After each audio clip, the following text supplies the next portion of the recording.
wanted the socialist cause to be linked up with the struggle to defend democratic rights and liberties against fascism, and in turn with the salvation and defense of the nation. And here we have socialism in one country doing.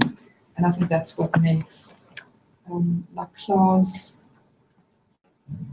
part endorsement of the Seventh Comintern Congress and Dimitrov's thesis and analysis of fascism so controversial. He ends off the chapter with long quotes from Dimitrov's report to the Seventh Comintern Congress, and then critiques both Stalinists and the ultra-left, on the assumption that democratic ideology can be nothing but bourgeois ideology. He poses an alternative, Laclau does, by dispelling this assumption and displacing the terms of the confrontation. And I'd like to quote him here: "The basic ideological struggle of the working class consists in linking popular democratic ideology to its discourse, avoiding both class sectarianism and social democratic opportunism. In this articulation between popular interpellations and proletarian interpellations lies the struggle of the working class for its ideological hegemony over the remaining popular sectors." Now, yeah, so I think we may want to call out this long sedimented discussion out. We may want to pull that out and stage that again. I'm not sure whether there's an interest in that. But in any case, beyond that, that gives me the EBGs if I reread it after so many years. Beyond that, I think there are serious short-circuitings, shortcomings here. Laclau does not, I would say, break with the Leninist understanding of the role of the state. He has only a very rudimentary analysis of the politics and of the state form that played a role in fascism, Nazi totalitarianism coming to power. He has a very limited analysis of fascism's politics. And I think that part of the reason why politics goes under in his analysis is that he derives, or he would tend to derive politics from ideology. That antagonism between popular democratic interpellations and the dominant power bloc for him would be that form of the political that his understanding of politics would rest on. And I think there is a lot more. I think we'd have to look at the role of institutions, the role of the party, what happened to lawmaking, adjudication, the taking of processes that were reshaped in the course of the Machtergreifung of the Nazis. And Laclau has nothing to say on that in particular. And the third critique I would level at him is that he miscasts Nazi totalitarianism as fascism, assimilating Italian fascism and Nazi totalitarianism on relatively superficial grounds. I'd like to elaborate these critiques just a little bit, just to clarify them.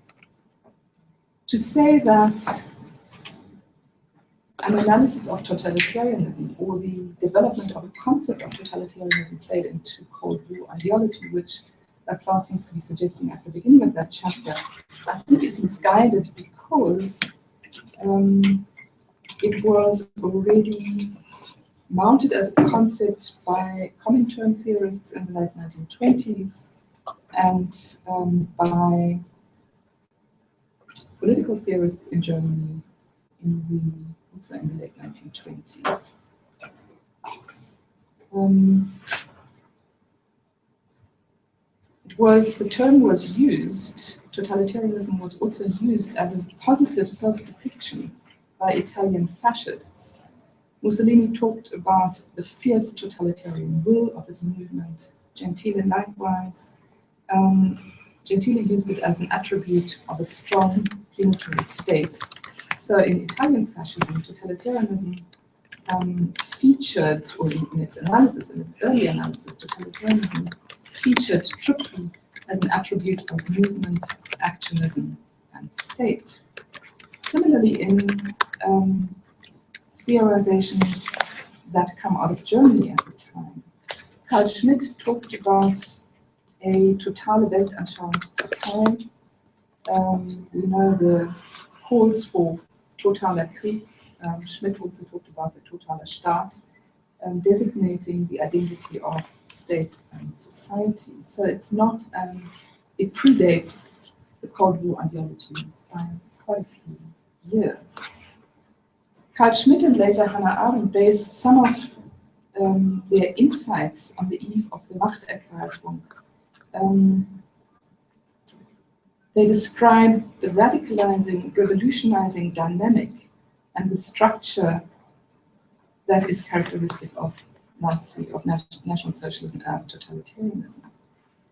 It's one of the unique features of Nazi totalitarianism, which is not pertinent to Italian fascism and other more generic forms of authoritarian rule.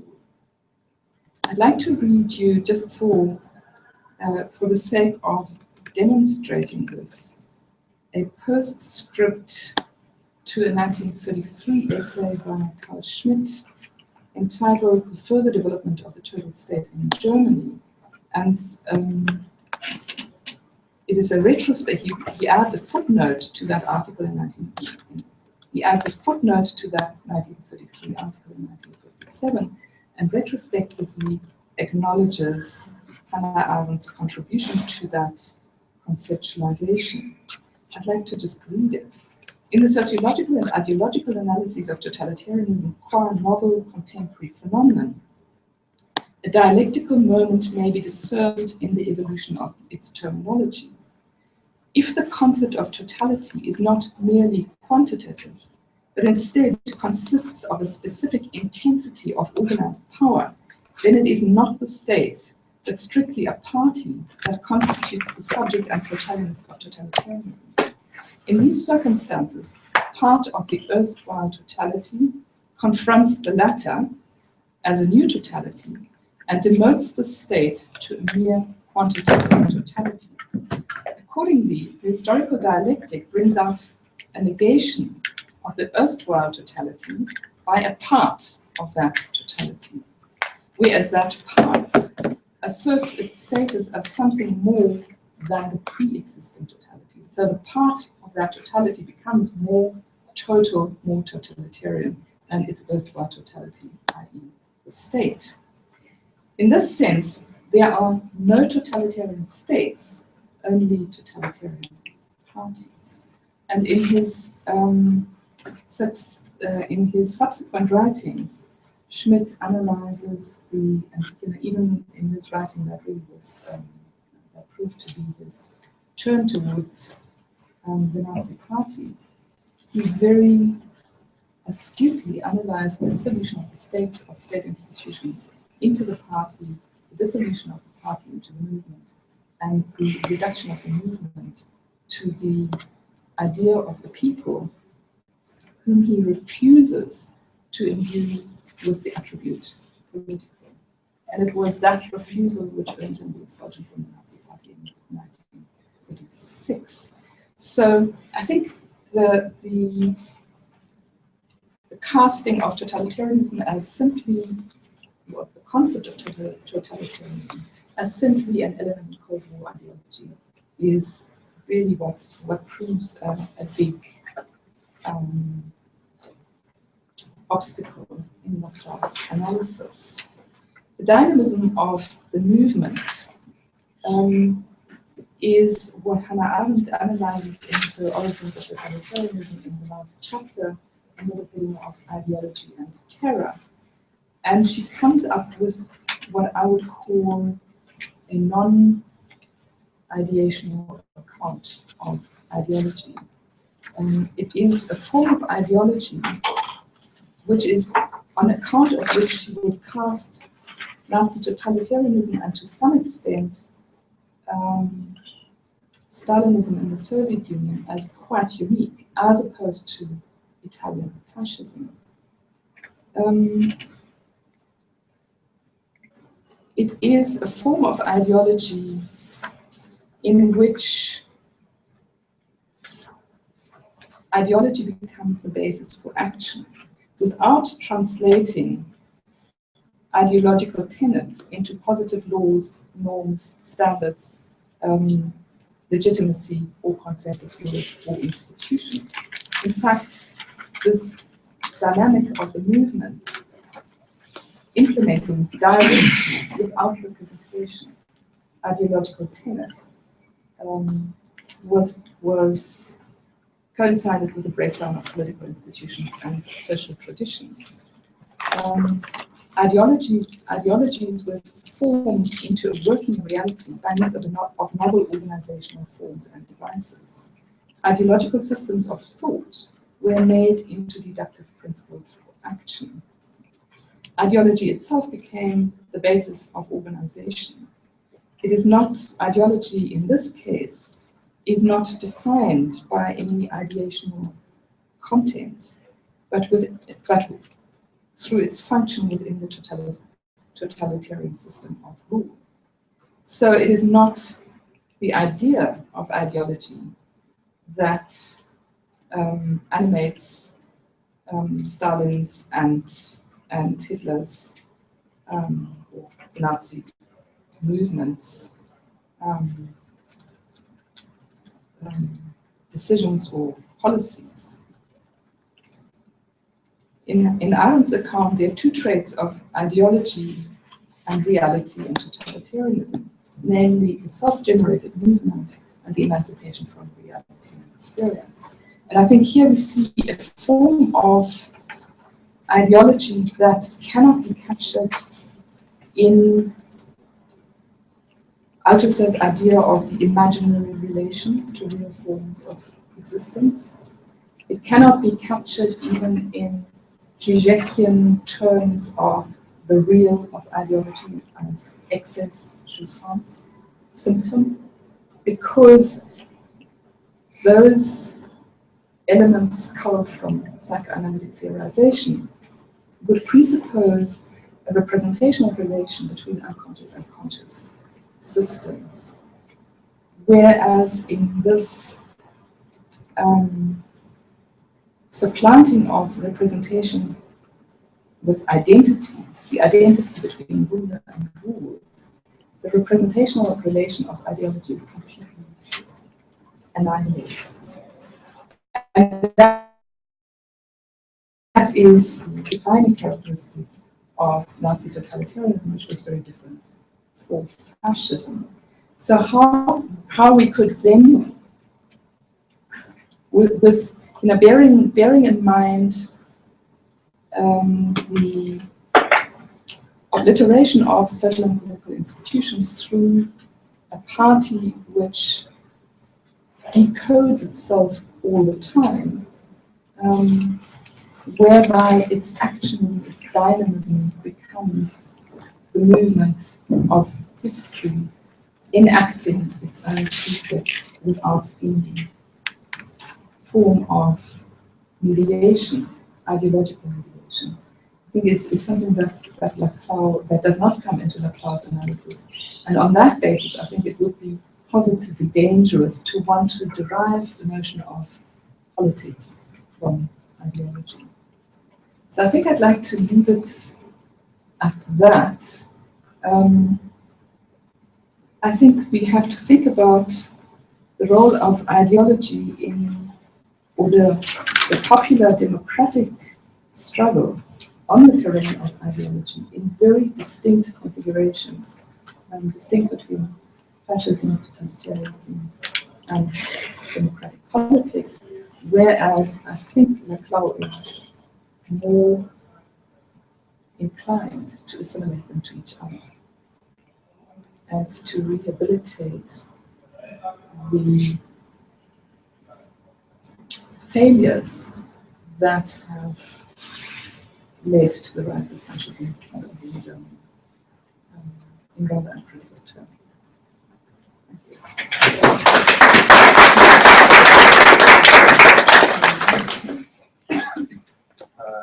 Should we take any questions?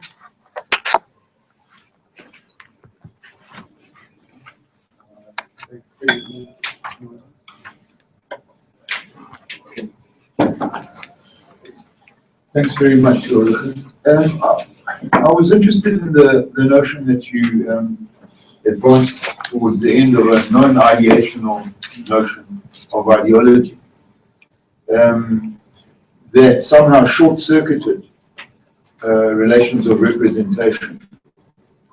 And I wondered if, in relation to that, you could perhaps say something about what the libidinal economy of fascism.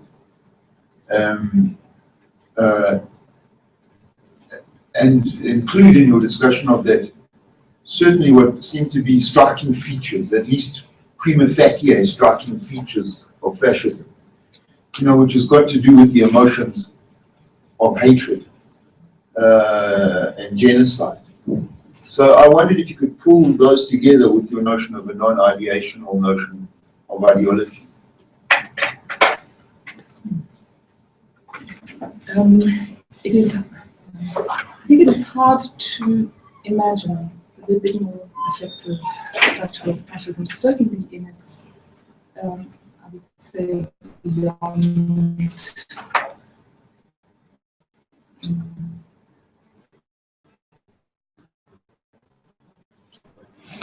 beyond 1939.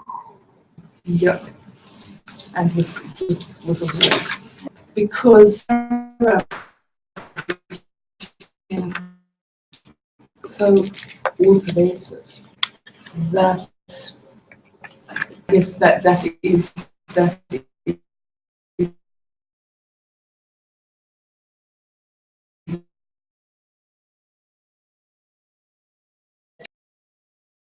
end up being victim.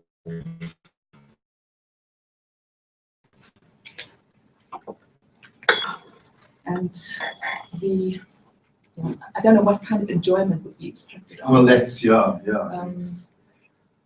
what I've got at the back of my mind when I ask you that question. What is there a specifically fascist mode of enjoyment? Is there something fascists enjoy doing that the rest of us don't?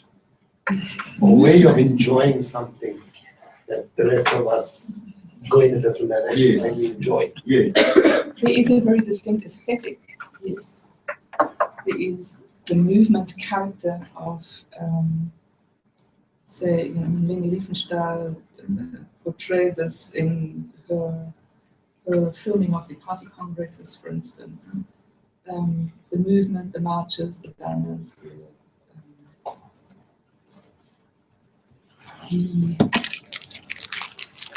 the Olympic Games in Berlin, 1936. There is the element of movement as it was aestheticized into the political structure.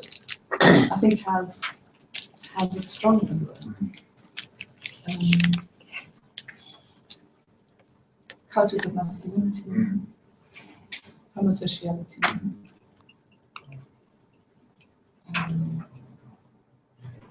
I can't remember the name of the author, but there is that book, which is all to do with the way the body was disciplined in late 19th century and early 20th century Germany, with a specific mode of, Foucaultian in a way, a specific mode of discipline, specific mode of the formation of the body.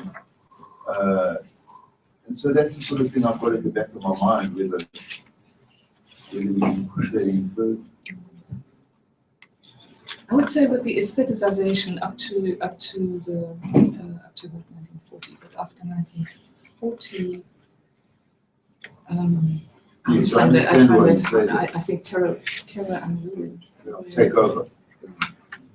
And that is, I think that is also a very that is a huge difference between Italian fascism and Nazi totalitarianism is the dissolution of the state into what Foucault and Allen would call a suicidal state. I mean, what aesthetic, it is death drive pure. There is no possibility of an aesthetic, a liberal binding of this in relation to a suicidal state. And that is why there was no way of reforming that political system. It had to run its course, it had to destroy itself. Whereas that was again distinct in with Stalinism and in Italian fascism. Sorry, Ahmed had a question. Yeah, I mean, you know, just picking up from the kind of way you started now was kind of reflections on difficulty of speaking about fascism is precisely because definitions, you know, often internally contradictory or going slightly, you know, weird ways. I'm trying to think about how to ground the South African debate around fascism, which in some ways is kind of fixated on the aesthetic dimension. You know, so in the ANC's critique of the EFF as fascist, what they focused on was the berets and so forth, which, as Sandy pointed out, very ironic, because they only did that after they failed to appropriate it. So, Appropriate what? you're the aesthetic of the EFF. So, yeah, I mean, they call the aesthetic of the EFF fascist, but only after they failed to appropriate it. Yeah. I actually, you made that point.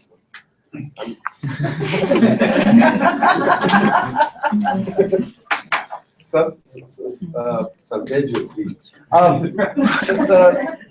So I guess where I'm going with this question is, yeah, how, given that, I mean, we should, you know, Peter, when the EFF debate started, and me and Peter had this conversation about fascism, Peter made this brilliant point about, well, we should always suspect that we're fascists. Secretly suspect that we're fascists, and I mean, I agree with that kind of point. It's, you know, even if it gives fascism a kind of very general kind of connotation as well. But how do we root and ground this current debate around fascism and force it in another set of directions that's far more rigorous, as well as politically productive for existing movements who might or even might not have fascist tendencies. So I'm not necessarily posing a question just to you, but to the room more generally. Sort of responding to Emma's provocation, I think it's a pretty important question. And what's significant about, I mean, I went back and read McLaren Fascism after a long time, because I focused on the populism. And, you know, obviously it's very focused around an engagement with finances. But, you know, I've been trying to do a bit of reading on fascism. And what seems to be really interesting is that there's an early phase of around the time of, you know, the early 20s, they're commenting. I mean, there are vibrant debates and Trotsky's past. Then in the early 30s, it's Gramsci, Rosenberg, and Trotsky who really have these theories of fascism as dialectical, as historical, as processual. And then the Stalinist Comintern line takes over. And then after that, I mean, it seems to me that theories of fascism are just much less interesting than the earlier ones.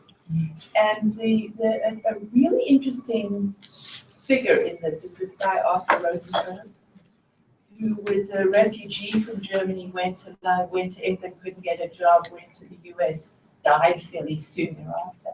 But he has an essay that he wrote in 1934 called Fascism as a Mass Movement, that actually just, it's really brilliant. And you know, Polanskis, it just goes so far beyond Polanskis. It's basically saying that this petty bourgeois theory of fascism is nonsense. That we need to understand fascism both as a mass movement and as a bourgeois counter-revolution. And it's the way they work together. And then he shows how the origins of all of that happen before the First World War, so that there's a whole history that gets set up. But it's and the stormtroopers first happen in Russia, but then it's only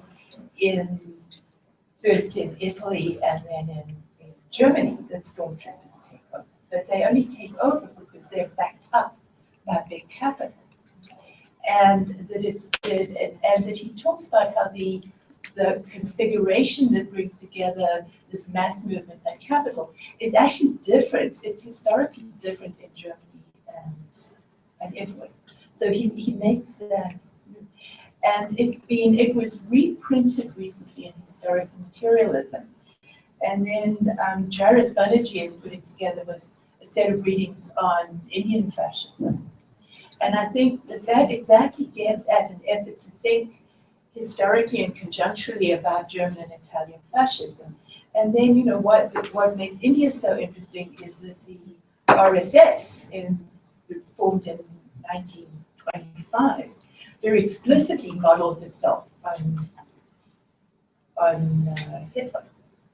So, I think that instead of these abstractions through which both Poulantzas and Leclerc responding to Poulantzas are operating, that a much more historical, conjunctural, dynamic, dialectical understanding would be much more useful.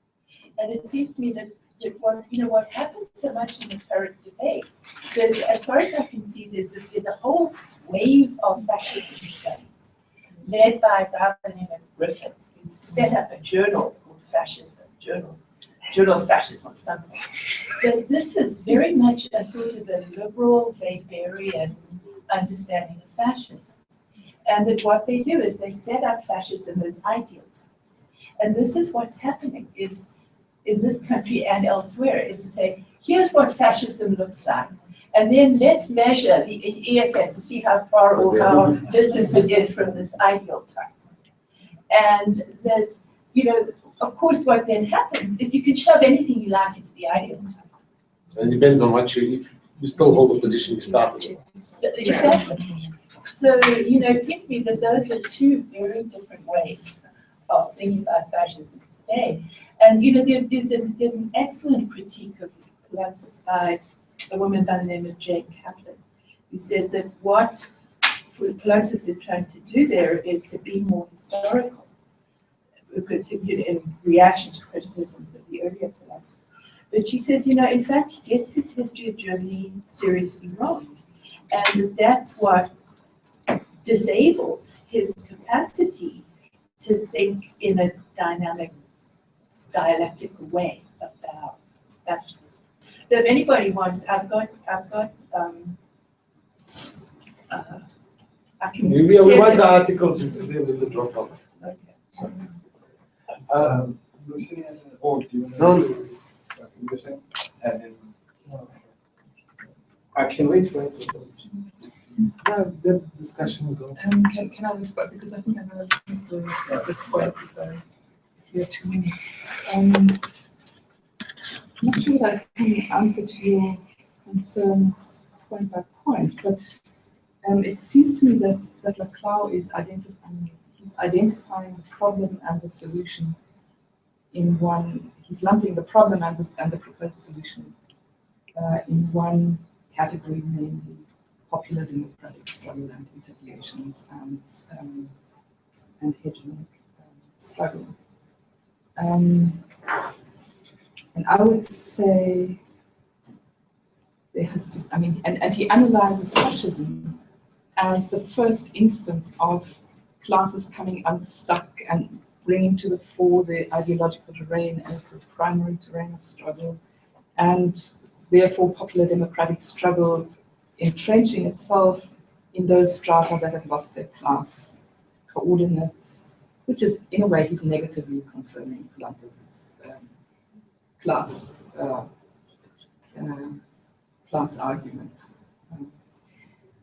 I would say that there are some distinctions to be made, and I would say that he would have to distinguish popular democratic struggle and those interpolations from what he sees coming to the fore in fascist mobilization, and that in turn from mobilization of Nazi totalitarianism. So, yeah, with that, there would be no way of simply saying, I believe it is akin to fascist. But I think then we could make an argument for particular features of popular democratic struggles.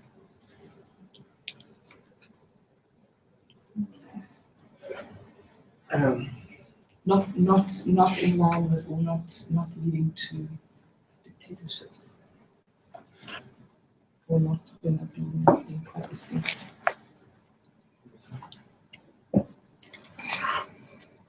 Yeah, I think I have to read this paper. It was very difficult to follow you, and to hear sometimes how is it going. So that's my first question. If the presentation is available for one to read, and then if I'm hearing you right, I want to clarify some of the things that it's one thing. Are you saying that all we need to do when we evaluate whether a movement is fascist or not is this commitment to class and democracy? Like, if we don't find its relationship to, in very simple terms, if we don't find its relationship to the organized working class, or it doesn't organize the spaces of the workers, the industrial workers, the peasants, and it takes on those identities as important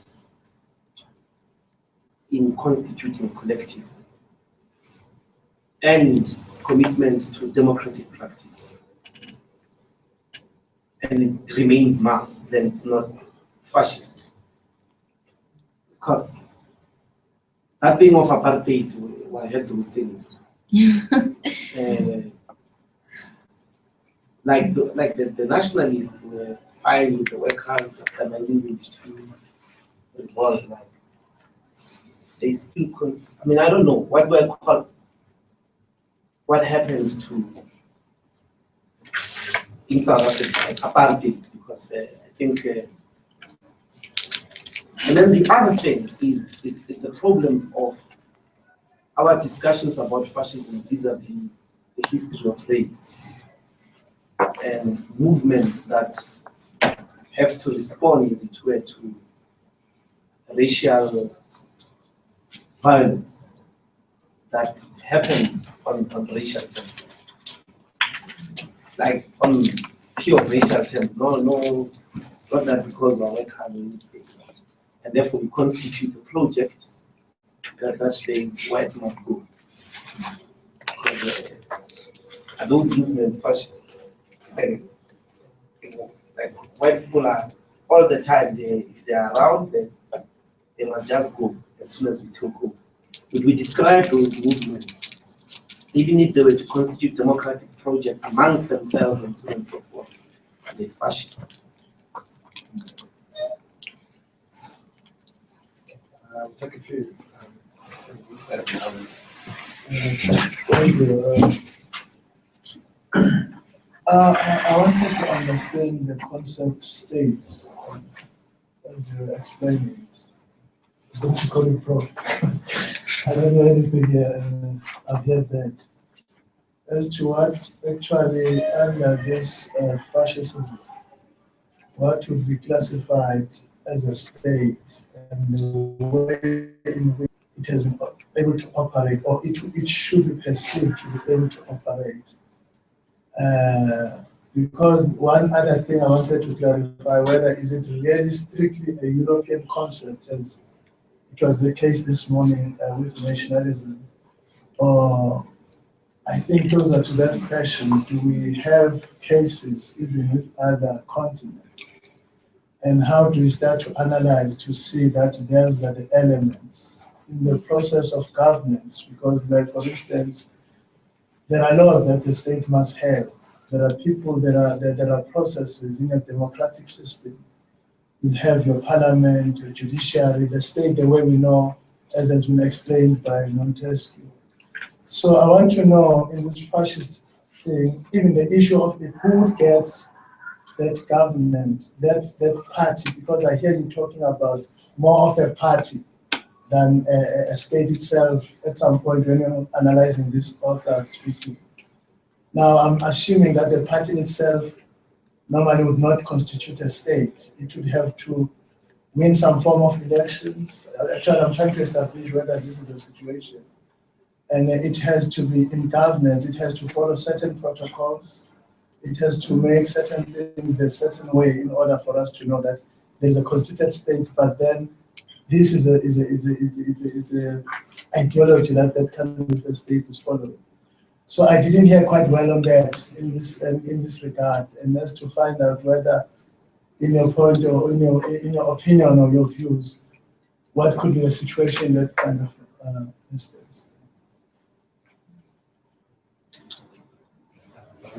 I mean, this it could be one of the things that I read the cloud very quickly, so that I wouldn't be nervous about it today.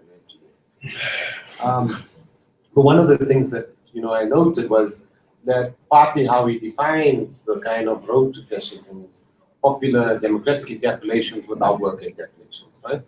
Or something to that effect. It seems to me, and that's so having a kind of class interpolations alongside popular democratic interpolations in the cloud seems to be the way that you ward off fascism. Whereas what Peter said to us earlier was that we ward off totalitarianism by through democratic interpolations. And I'm just wondering if here if our conceptual vocabulary is at odds, or actually I found a contradiction. not a contradiction, but that on the one hand, or it pushes us back into a kind of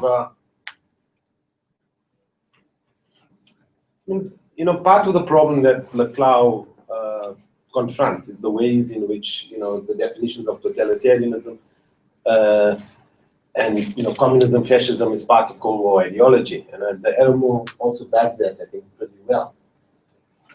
It's just that in this, do we then not move back to that kind of centrist position?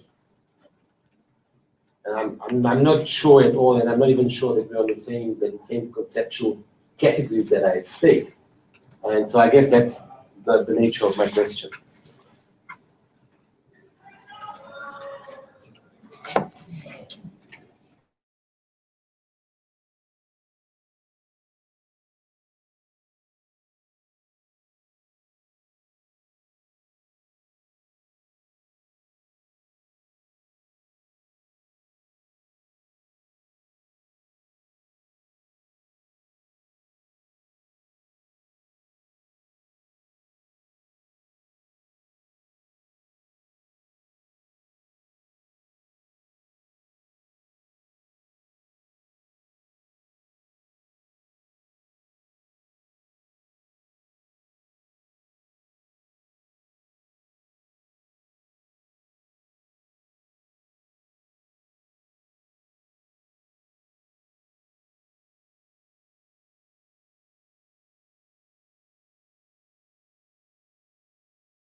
by the Constitution, but it remained in place. Similarly, the 1936 Soviet Constitution, I think every regime would be adamant to legitimate itself by reference to law and constitution making, but yeah, so the Soviet Constitution was also called the most liberal constitution in the world, and similarly to the South African at the time. It was elevated, it was praised at its time, at the time of the Moscow show trials, the greatest purges. So it is where the Italian fascists had, they did not dismantle the state. Nazi totalitarianism completely dismantled the state, but not in name. Okay, we're running out of time, but there was a hand. Joe, I think you have No, I think we're really running out. Yeah, we're running out. But just really quickly on page 193 of Politics and Ideology and Marxist Theory, there's a very interesting moment where Klaus says, look, fascism is impossible in Latin America today. This is at the height of military authoritarianism, because he says they're incapable of interpolating a popular support. He said that this is very different from what was happening in Italy and Germany, where what fascism was all about was simultaneously the capacity to interpolate from above the popular support, and at the same time divert it either into race in Germany or into corporatism in Italy. So I think that's actually quite a useful distinction. Because it cannot be. Okay. Is the time? Yeah. I think for one more comment. I just wanted to pick up on some of your references to the relationship between fascism and big capital. Now, obviously, we want to avoid any sort of functionalism or functionalist fallacy. For example, just because fascism may have been objectively in the interests of big capital doesn't mean to say that big capital's got any causal role to play in its existence. But what I am interested in is whether fascism was or wasn't functional for the interests of big capital. In other words, were there any historical connections? Can we show that big capital played an active part in engendering what we call fascism? And what was the relationship? Just in, to go back to crude class interest categories, just what was the relationship between big capital and fascism? Bearing in mind that we want to avoid any kind of problem. Since we just, whites must go. Obviously, what I think when I hear that is Jews must go. And then it makes me think that perhaps, the logic of the statements is similar. I'm not sure.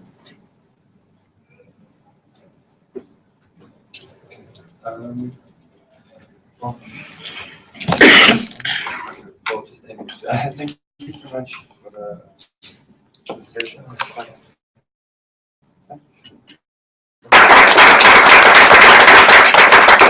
Thank you to the chair who, with all his nerves, made his way through this session. Thanks.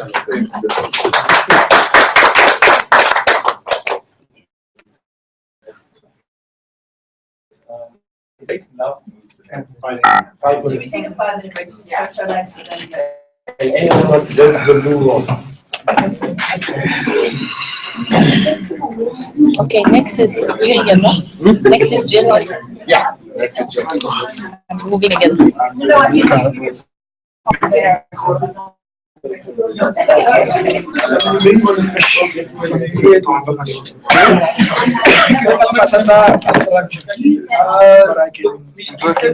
Started the session at past.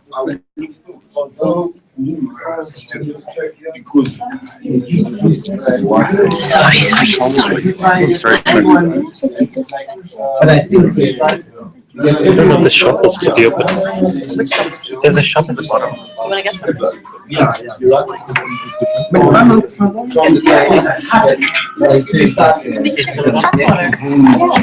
I'm gonna come and distract you so. No, it's fine.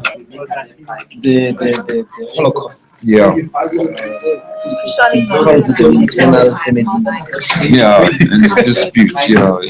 Yeah. Yeah. In order to sort of elevate, to run away from an analysis of the ways in which nationalism to Jewish identity forms. Is there somewhere we can fill the water? I met the ladies who Yeah, we are. Historic. Yeah, no. We have to be very careful. And Whites must go. I was being provocative, you know. I know. In fact, you just know the EFF position. The EFF's position is that we'll be completely lost if all the whites must go. Yeah, South Africa is the better one. It would look nice. Yeah, it would look nice. Yeah. It won't look as nice. I can't remember the exact place. But Rob, do you have the paper? Me, I couldn't hear 8% of the time. I thought it looked like I was the only one. But So I mean, perhaps there's room for us to bring this discussion together in some kind of written form, right? I would I like think to. we will need your paper because the internet connection wasn't working. And I couldn't record. Tomorrow we must have a mic. Well, alphabet. But tomorrow we're in so- Southwest Engineering, which is slightly Yeah, which is different. But you must have a mic, I promise you. Well, there's a mic. No, but Because also you must cut through the accent for some of us. It has its own acoustics. Huh? Firstly, it's like to hear English from a different, it's difficult, I promise. I'm confessing, it's very hard. So, the audio visual. I mean, it's fine. It might be hard. It has a. Yeah, no, that's what I mean. It's a different room. Does it? Now, the prof is presenting. No, Oh, is it? Something that People usually who wrote about presenting tomorrow. some First Kevin session is Locke Joe. Ramstein, Shani, they've you been did an audio. charged as being like crypto-fascist. Yeah. That's Shani again, And I maybe you guys support can bring one of them and the everything. organizers. I'm here This as a kind of student. masculine duty, It has all of these which is appropriate For the left. Yes. So kind of we remove the obscene desire Like from he says, it's the got fascist better ideological content. content. Yeah. So like a cathartic. No, I understand that. It's very Thanks, I interesting. think the aesthetic it is was very It's useful. not quite, it wasn't not quite quite what I was wanting. Yeah, no. But I do remember that discussion now and again. He often makes moves like that, which are very interesting. Yeah, absolutely. I was just like, So this is Mayapasini, the EFF guy. I'm sure you gathered, yeah. but you know what? This reading, Just kind of I sent you quickly. the arrow. Yeah, I asked you to look at it. You know the reason why. There's ammunition in there against people. I'll read it. I'm going to do one. There's ammunition in there. I mean, this chapter. Huh? No, the arrow book. There's even the but here you can show them that actually the like if you just follow this class stuff, the ways in which class figures within your discourse makes claim of fascism not easy to uphold. Don't worry, we shall shoot them. No, because I also wanted an elevation of South Africa's race problem or the national question. Race problem. To find articulation what she was saying, like how do you organize? Particularly because he's on this aspect. To what extent when you say like the oppressed,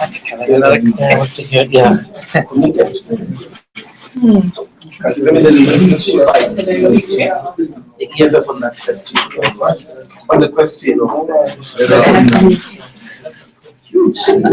look, I think it's important to also recognize that not all forms of oppression are equivalent. That's what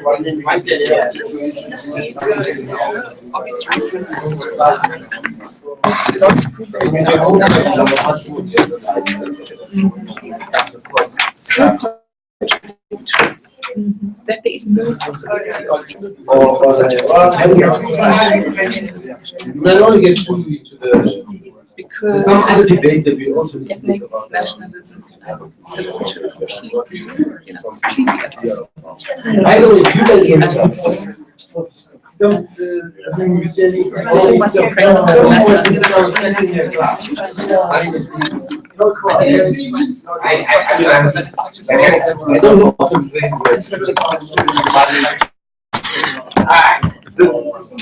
this is like without the doubt one of the best settings that has ever come. I haven't shown you To that. get my head together. A couple of years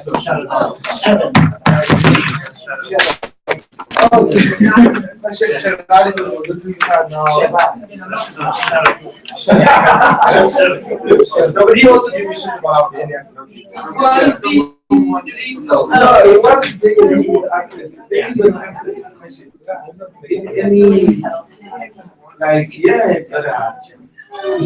It's very hard. You know, you speak with the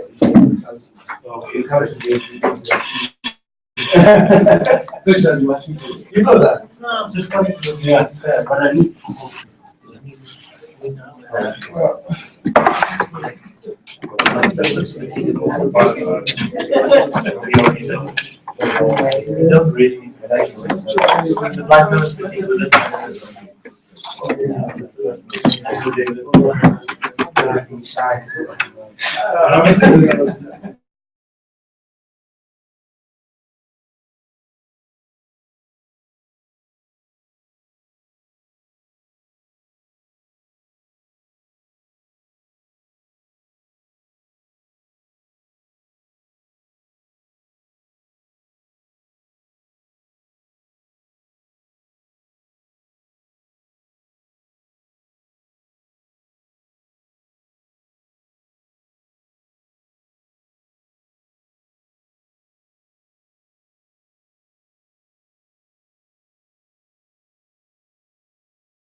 I don't love Juju, but I love you, man. Hey, that's my mother. You must tell them. So I wonder how many people love Adam Habib? And to what extent is his leadership like dependent on that notion? It doesn't. It's not dependent. It's not dependent on Allah. Affection, yeah? He's clearly not a populist. But he is in his own way. He's very. Is he a nationalist, populist, or fascist? His entire interventions in the university are populist. Yes. Is this all big films? But I was saying maybe in the same way he gets big academic, he must get professor. Yeah. Well, I mean, I'm not sure if we'll be able to jump away from, on a full-time basis who's part of that A-rated scholar thing. But I know Sharad and them are trying to bring Joe. And I was like pushing yesterday. So there is some movement. Just so if you find on the side, just kind of, yeah. Don't have to tell them how to do this. Don't tell them. This is what you call interpolation. Where people talk about you. Who you bet. So interpolation is not oppression. Because obviously there's some Yeah, some coercion. Sorry, BP, I've taken the chair.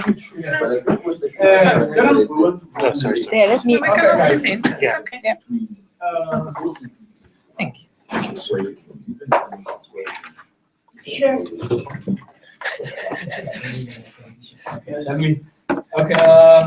We are coming to, I think this should be the last, is it the last? Yes. Yeah, with you. So we can be there to the session. And then I think we all are familiar with you in the through text or in person now. We're going to see it. And then I think she will carry on from her presentation from yesterday. And in yesterday, she didn't touch on this issue on passive revolution. It was mostly on the nationalism and nationalization, I think. So I think it will be an extension from the discussion that we had yesterday. So I'll put it to you. Well, thank you so much.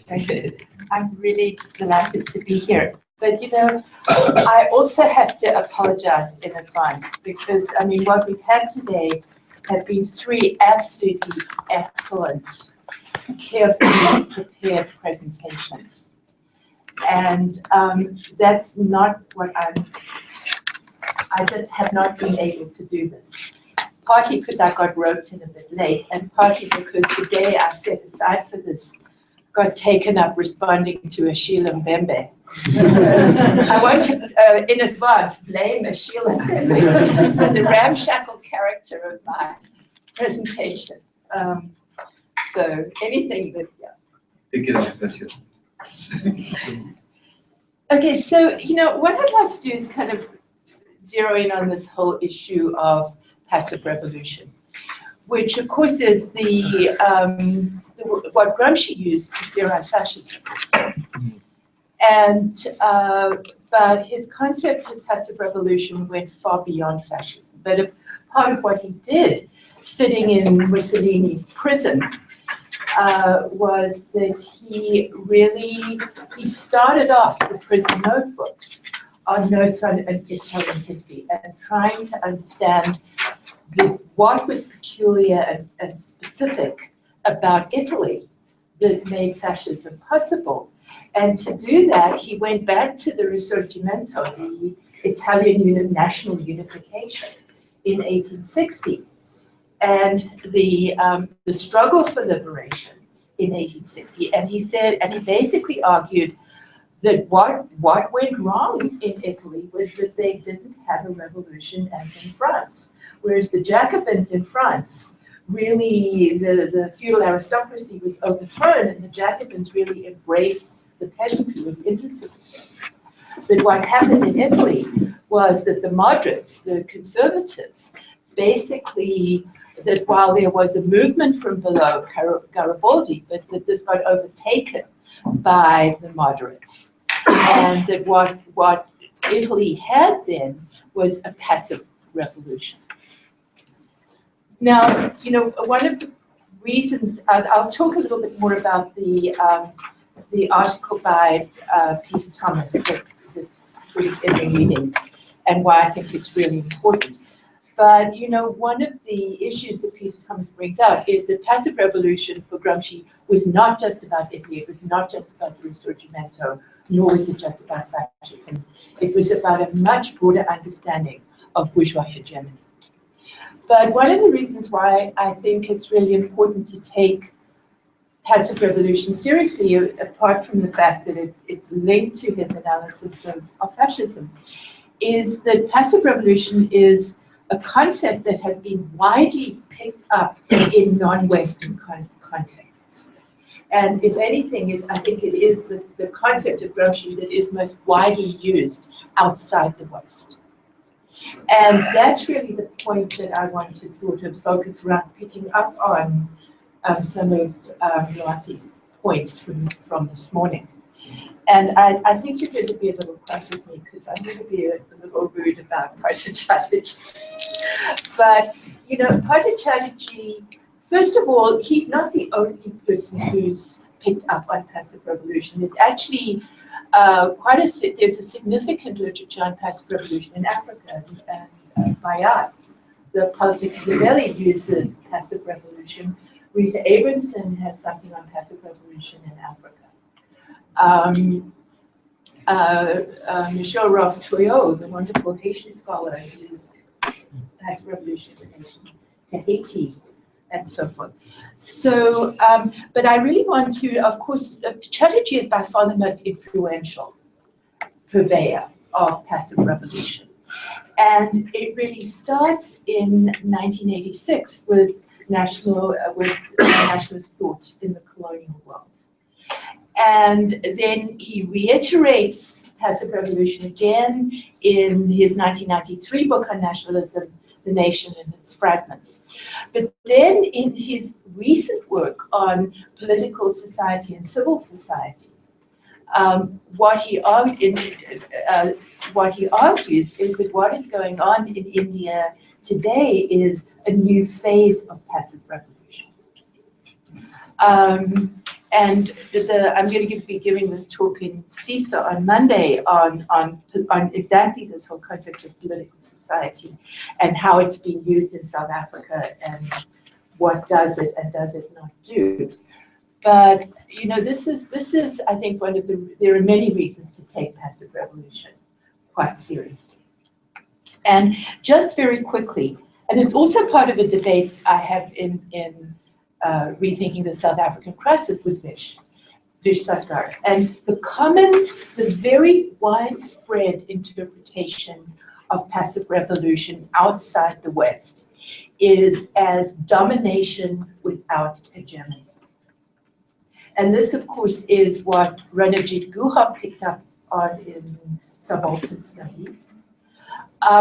What Chatterjee does is he uses that definition, and he's used it most recently in an article in Economic and Political Weekly 2012 called After Subaltern Study, where he reiterates passive revolution as domination without hegemony. The other definition that he uses of passive revolution is that it is the exception to the paradigmatic form of Western bourgeois hegemony. And it's precisely because it is the exception to the West that it is particularly salient outside. Now, the irony here is that the Euro-communists, at just about the same time that subaltern studies was picking up on a particular reading of Gramsci, there were a bunch of Euro-communists were also using passive revolution to talk about hegemony as sort of bourgeois hegemony, or as having it all sewn up. And they were actually referring, at least some of them, were referring to sort of post-World War II social democracy as a form of passive revolution, and hegemony as stasis, in effect. Now, the argument that I want to make, and I'm only going to do it in very broad outline and then throw open so that we can maybe have more discussion, is that number one, both Gramsci and both Chatterjee and others who use passive revolution outside the West and the Euro-communists are working with a very problematic understanding and problematic reading of Gramsci.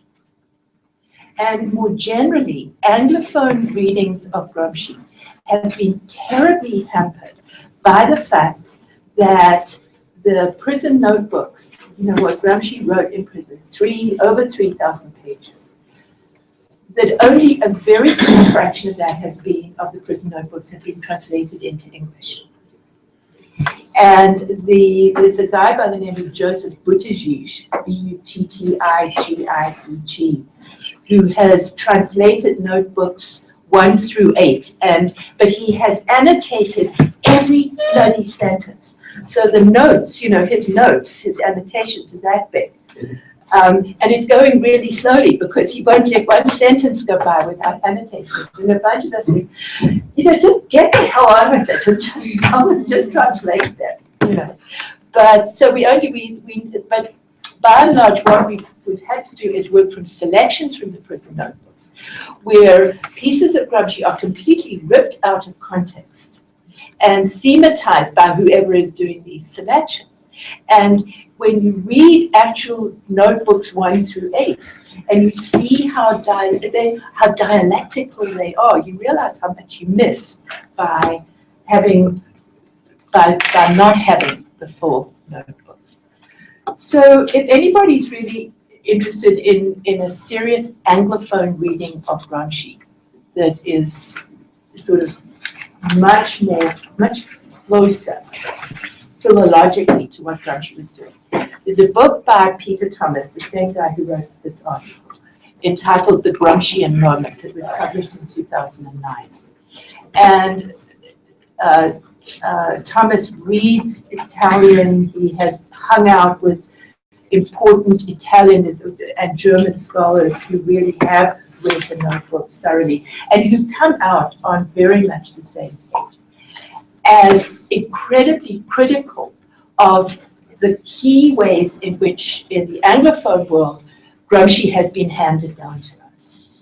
And there are 2 ways in which Gramsci has been handed down to us. One is via Althusser in Reading Capital, where Althusser says, oh, Gramsci was the most subtle and nuanced of authors, and then proceeds to kind of crap all over Gramsci.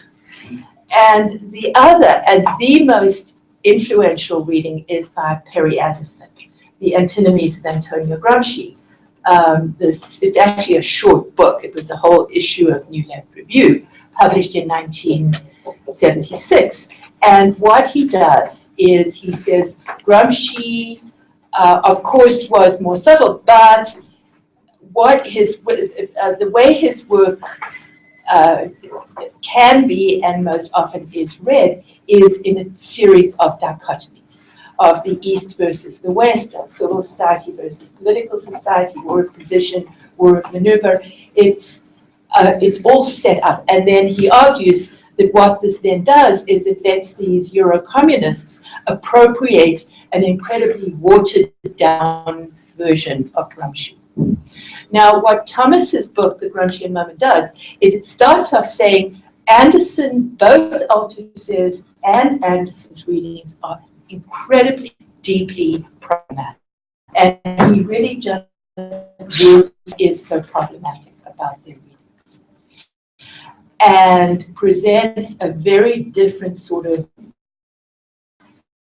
what this article represents is just a very small, it's a huge, complicated book that's really worth reading.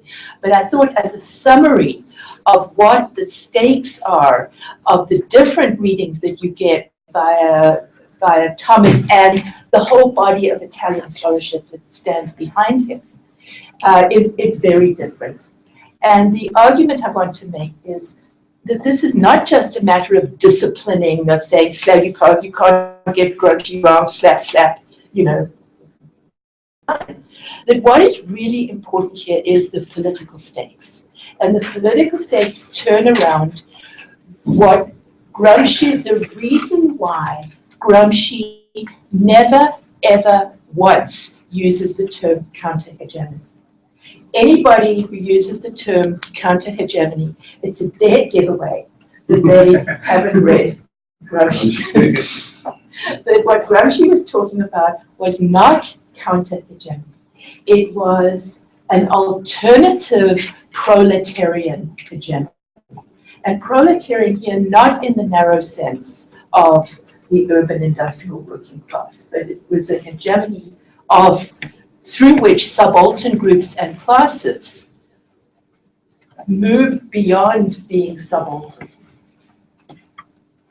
And this is where his understanding of the modern prince is so crucially important.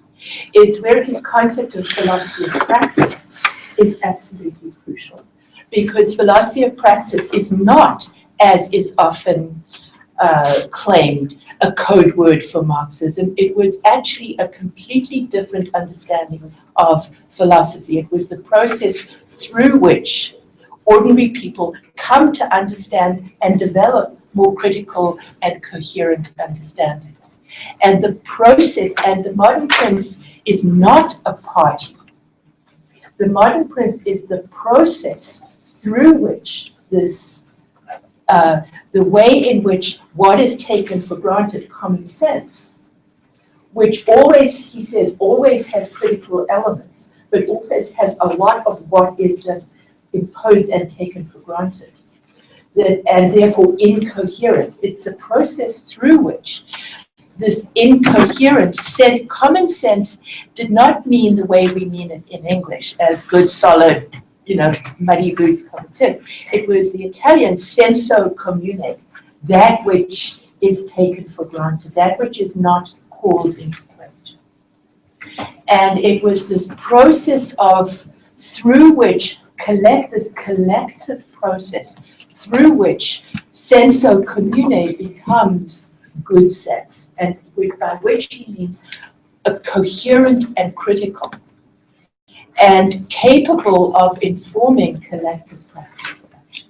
So that's the reason why when I read these misreadings of Gramsci, I get really upset, you know, because it's not a disciplinary thing, it's a political issue. And it's in this context that I think how we understand passive revolution is actually really, really crucial. And by the way, one of the things that's really interesting is that Perry Anderson never mentions passive revolution once. And I actually did a word search. I brought it up, you know, and I searched, and never once did he use passive revolution. And I think the reason why this Peter Thomas piece is so useful is that he shows you what work actually passive revolution is doing. So what I'd like to do is two things. Just really quickly, paper, and highlighting what seem to me really important points that he's making. Secondly, just giving a little bit of context about that, of what was this, the point that he doesn't make that I think is really important if we're going to use passive revolution today, is that passive revolution for Gramsci was a profoundly spatio-historical concept. There is no single, you cannot define passive revolution per se, because Gramsci is using it precisely to show, to get at changing conditions. He's actually using it to tell the history of Europe from the French Revolution to the Russian Revolution.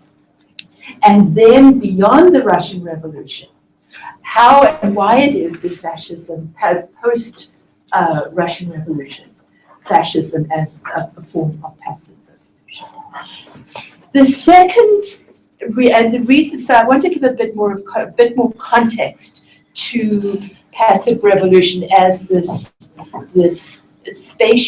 flexible, open, spatio-historical, comparative concept. And that's related to another piece of what is so crucially important about the philologically correct readings of Gramsci, which is that Gramsci was, first and foremost, when Gramsci left Sardinia as this poor kid who came to the mainland, got a scholarship at the University of Turin, he actually studied geography and linguistics. And his linguistics teacher was a great linguist by the name of Bartoli, who had what he called a spatial theory of linguistics. And he was fiercely opposed to the grammarians. And this to me is one of the great ironies of Leclau and Mouffe, which is they turn to Saussure and to structuralist theories of language, whereas they completely nowhere ever do they mention that Gramsci actually had an extremely sophisticated theory of language that was orders of magnitude more sophisticated than Volosinov, who is often seen as the great Marxist theorist of language, whom Stuart Hall relies on. And one of the things Stuart Hall also doesn't do, because he's also dependent on Anglophone readings of Gramsci, is that he pays no attention to Gramsci's theory of language. And Gramsci's theory of language is intimately linked with Gramsci's theory not of the subject, but of the person, a relational conception of the person as an ensemble of social relations, which is very different from any Western theory of the subject. And I think, frankly, is much closer to African conceptions of this, relational conceptions. So that's another reason why I think taking it seriously. So, let me just give you the big summary that I'm trying to make, so that I don't get lost in a shaggy dog story. So, so what I'm going to do, and I'll do it as fast, is I'm going to argue that I'm going to sort of try and quickly lay out the spatio-historical dimensions of Gramsci's theory of passive revolution. I'm going to say that Gramsci was very much aware of imperialism, but that it was still very much a Eurocentric theory. And one of the key issues is, what does it mean to use Gramsci in different times and places? And I think to do that, we need to be, number one, respectful of what Gramsci himself was saying, that it's not just any old reading of Gramsci is possible. And there's, by the way, a book by the name titled The Post-Colonial Gramsci was published a little while ago. There's been a huge furore over it, because there is a guy who's very disciplinary by the name of Tim Brennan, who just whacked the authors over the head and said, you guys don't know what the hell, you've never read Gramsci properly, blah, blah, blah. And now there's a big reaction saying, oh, there are these fascists who come, there are Gramsci fascists who come in and whack you if you don't have the right reading. And actually what they're doing is precluding a more creative use of Gramsci, blah, blah, blah. And actually, very recently, in the last couple of days, Historical Materialism published a forum of articles on Peter Thomas's book, The Gramscian Revolution, and I'll send Amit the links to that too. And Bruno Bostiels, whom I think you mentioned, Yes, I did. has a piece in there in which he says, yes, we get it, it's completely different from Euro-communist theory acts and blah, blah, blah. But, there's still the problem of these Gramscians who come in and sort of whack those who are right. So, so I'm one of those who I am sort of one of those. But, here's the position. And he takes Thomas and very correctly, he takes Thomas to task for not engaging questions of how Gramsci gets used beyond the West. That Thomas's book is vitally important, but it's still a very Eurocentric book. And Bostiels is very, I think, absolutely spot on that. But, the argument that Stefan Kipfer, who my work with, and I made in a book that we co-edited on Gramsci, is that if we're going to use Gramsci in different times and places, we have to engage in translation. And Gramsci himself used the term translation. And Gramsci himself said you never just pick up a theory and dump it down. You always have to translate and rework theories in relation to different times and places. And what's really interesting about the term translation, tradurre in Italian, is that it also, it's a synonym for traitor. So it's also, translation is also about betrayal. And so, you know what Stefan and I argue is that if we're going to use Gramsci, we have to work with, against, and beyond Gramsci. And that in this book, this chapter in the Gramsci book, what we try to do is to say, look, if we're going to translate Gramsci today, that actually really useful in this respect are number one, Fanon. And here is where there's a wonderful book by Atto Sechiatu. You spell S-E-K-Y-I-O-T. It's written on the dialectics of experience, in which, and so the politics guys have heard this. I'm sorry, I'm repeating myself from yesterday. But you know, one of the things he says is that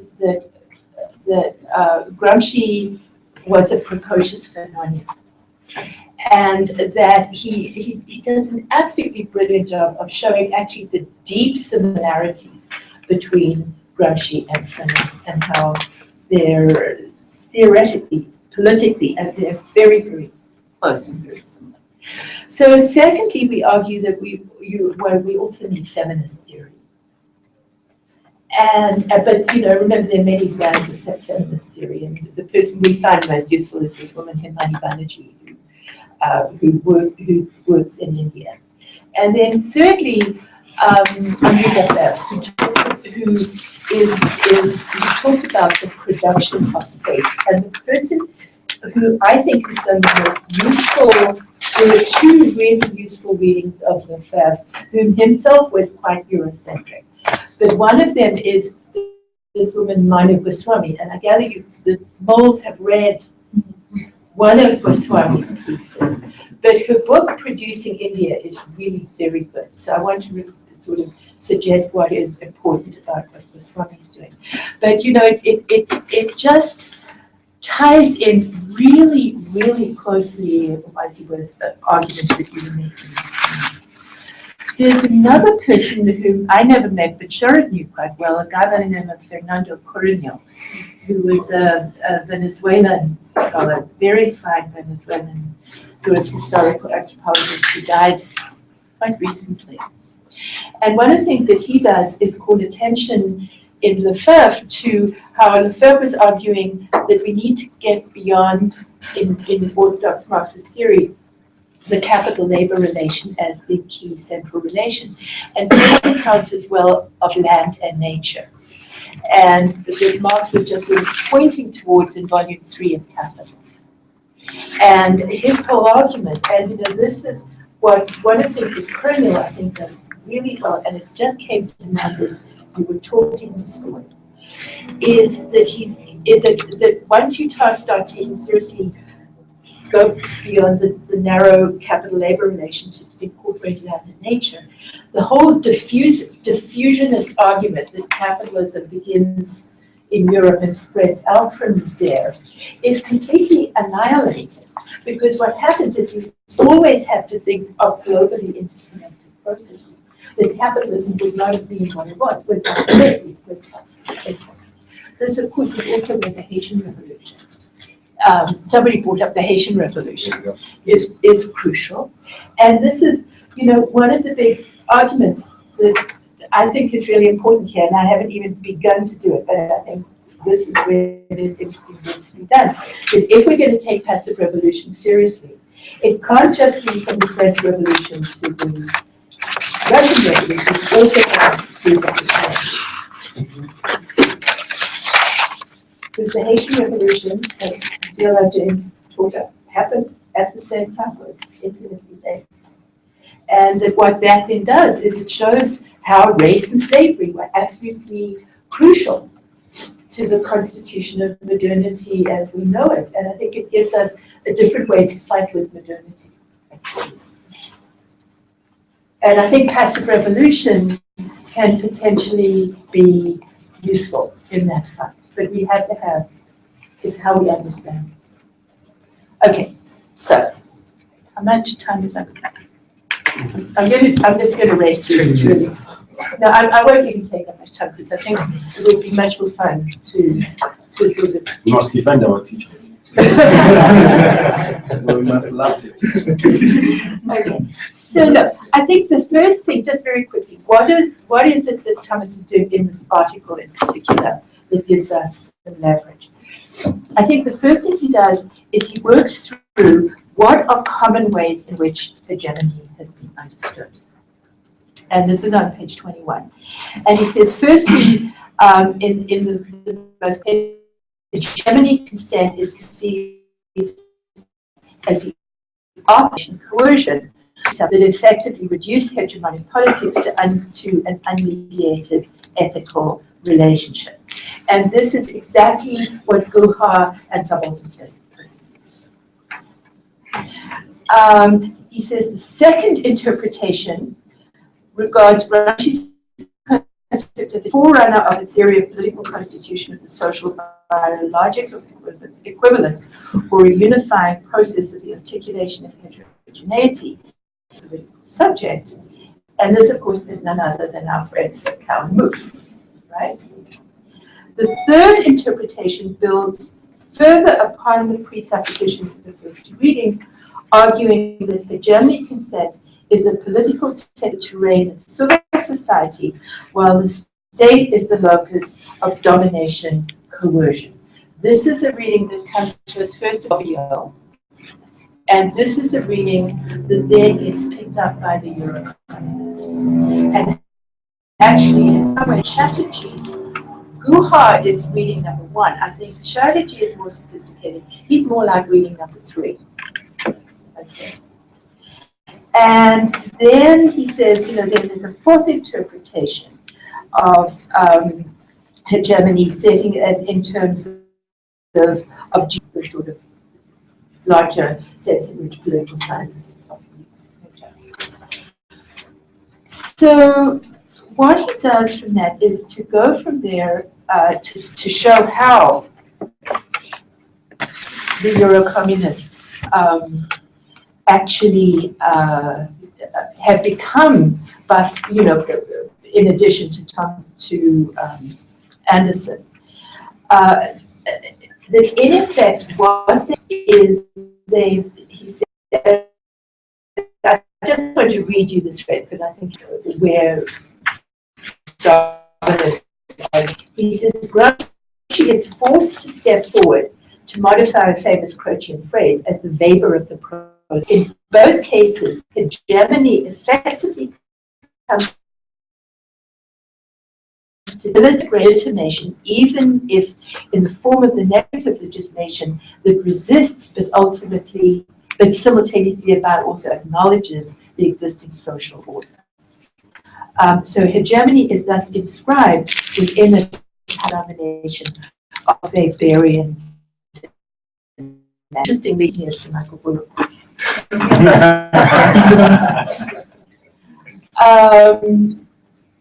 Now, and by the way, the other point, anyway, but he says on to talk about evolution and the way in these Euro-communist readings that it's a reading of hegemony in light of the primacy of stability over instability, other than the relational, that is dialectical integration of those polarities and theory of political nation. And this is where an understanding of that, of how to develop the concept of passive revolutions through the prisoner is really. So I'll just read you my margin. Page 26, where he says, you know, on here, he's saying Western political modernity is a and of workers for Germany developed in the East, which Gramsci believed and owed in his geopolitical organization. And I have here, text. Because it's exactly, you know, it's in some. He goes on to say that what distinguished different types of leadership. In the case of bourgeois politics, the type of leadership that structurally maintains the distance and the lead, which ultimately constitutes the logic of passive revolution. And in the case of proletarian politics, leadership that aims to help the masses strengthen their self-engagement for socio-political transformation. And this is what he meant by philosophy of praxis and the modern prince. And what Thomas does in the book, he doesn't have the space to do, is he's basically arguing, look, what happened was this, that Gramsci was in the early 20s, 21 to 23. This was just the moment when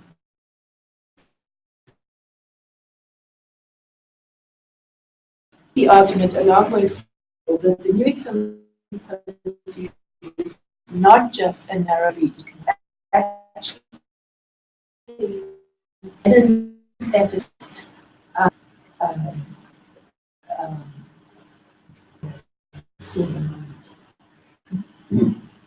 what is it the SSCP does? When they call on come on. This is terrible. Politics is a drop. Oh, Vanguard. Vanguard. It's a CIA. You all want to get that done.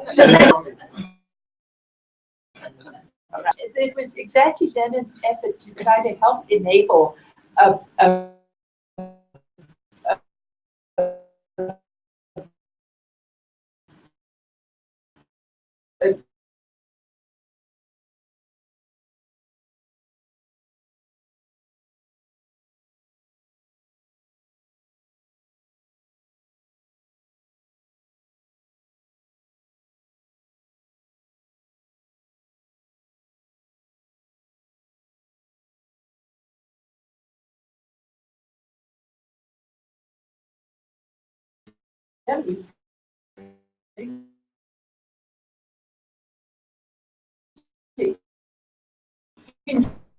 crucial on a common language of disputation. And this is where I think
the crisis.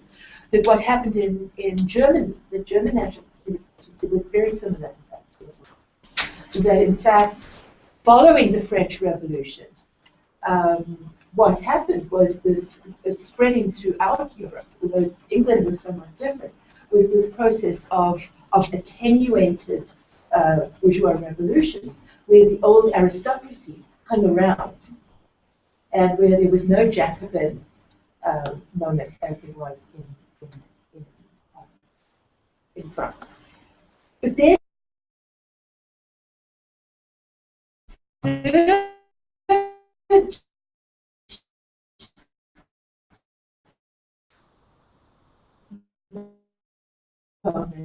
in the development of passive revolution.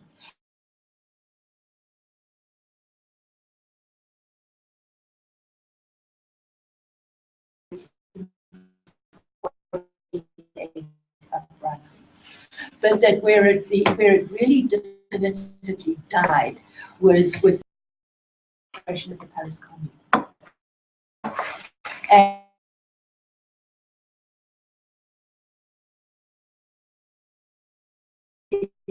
elaborated or capillary in its operations.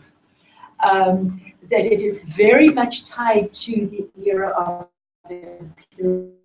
imperialism, and that this in which passive revolution and bourgeois hegemony become in fact the same thing. Then he says there's with the First World War and the Russian Revolution, this phase of passive revolution comes to an end, and then following after the Russian Revolution, there's a whole of passive revolution, of which fascism in Italy, he says, is actually in the same way as liberalism did in the 19th century. And he says, in fact, the New Deal in the US is another form of passive revolution. So the passive revolution is this very spatio-comparative in which it is actually identifying particular historical and what is the revolution with multiple forms. Now, it seems to me that if we are going to translate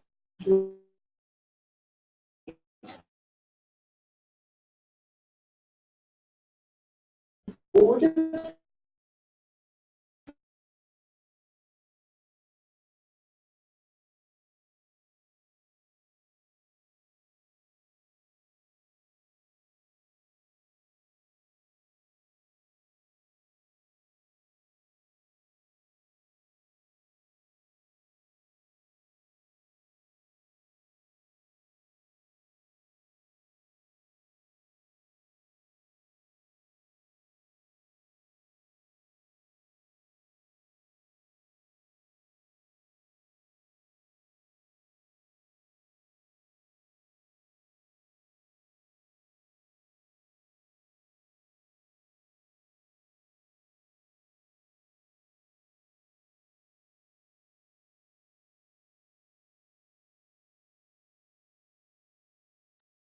always have to do is to look for slippages, openings, contradictions. We have to recognize that bourgeois hegemony is not just signed and sealed and stable, but it's riven with contradictions, and that's what we need to understand.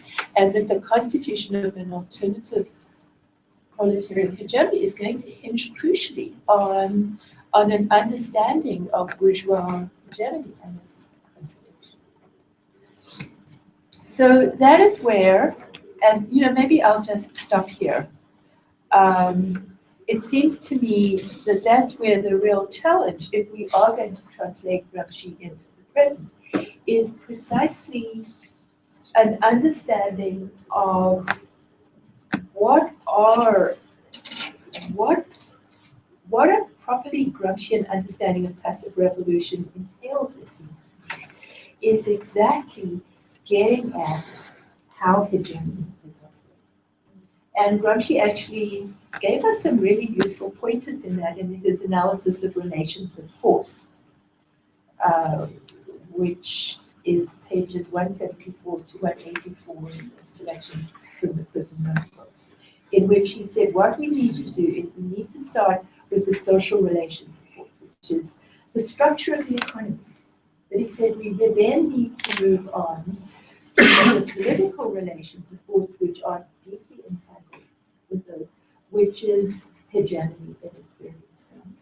And he said we also need to attend to military relations of force, both the military as such, but also the way in which militarism is always part of the way the state operates, its coercion and consent at the same time. So, you know, one of the things I'll try to do tomorrow in my debate with Vish is that the thing is, Vish and I have different concepts of passive revolution. And the concept of passive revolution that I am working with is one that requires a full understanding of hegemony. And that is where it seems to me that both understanding in the context of South Africa, understanding the specific, the historically, geographically specific forms of capital accumulation in South Africa, which is what I'm calling denationalization, needs also to be understood, and this is where nationalism becomes really important, of renationalization, of how the nation had to be produced in new ways, but how some of those articulations in the Klaus sense of the nation and liberation are both crucial to the ANC's hegemonic project, but also a source of weakness, and how that is what's generating populism. So, but in the last chapter of the book, what I really try to do is to bring Gramsci and Fanon together and to say, actually, if you read Fanon carefully, what you can see in Fanon is, in fact, an analysis of post-colonial nationalism as passive revolution. And that this is where Fanon is orders of magnitude more sophisticated than Chatterjee. In addition to which, what Fanon had was a vision of how nationalism is both crucial and dangerous, and the need to work in, through, and beyond post-colonial nationalism. I think for many of the reasons that you were arguing, but that this is where bringing Gramsci and Fanon together in a more spatialized understanding of global capitalism that refuses any sort of diffusionness. But I think also this is where Goswami is really, really useful. And I'm going to stop right here because but one of the things that since you guys have read that Goswami, we might think about how Goswami's, what is really a critique of both Chatterjee and Anderson and Gellner and all those characters, might be useful to any project of working through and beyond post-apartheid.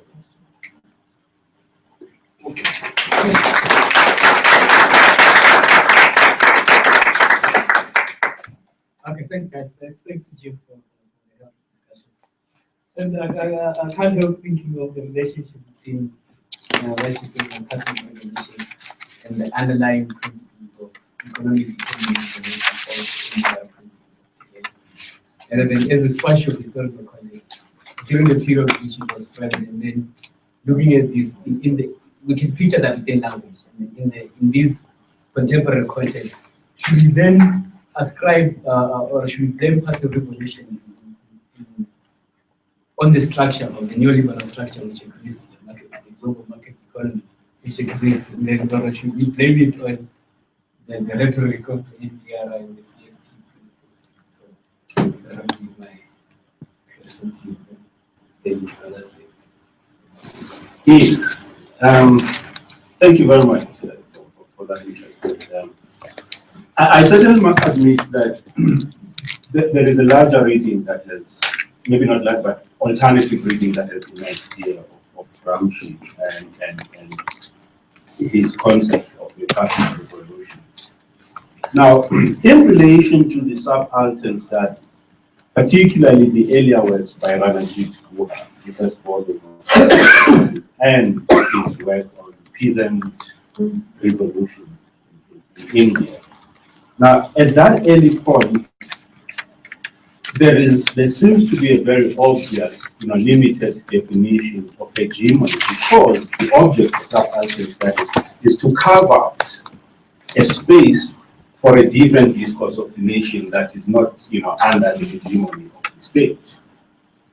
Now, later on, by 1986, when nationalist discourse in the colonial world, I think there is a slightly more sophisticated way of thinking about hegemony that he brought. He doesn't arrive at hegemony, or rather he doesn't arrive at the concept of a passive revolution, via one route of, hegemony. He distinguishes in the second chapter of that book, which is on the thematic and the programmatic. He distinguishes between a war of position and a war of maneuver, which is taken from Gramsci. And so my point is that he arrived at the concept of the passive revolution not just via a limited definition of hegemony, but he also arrived at the concept of a passive revolution by saying that once you have a war of maneuver, you then do not disturb, the social relations, which I think is what you were getting at towards the end of your talk.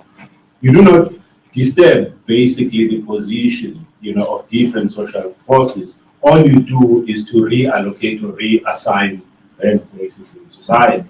On the other hand, if you wage a war of position, you completely upstage, the positions of different social forces.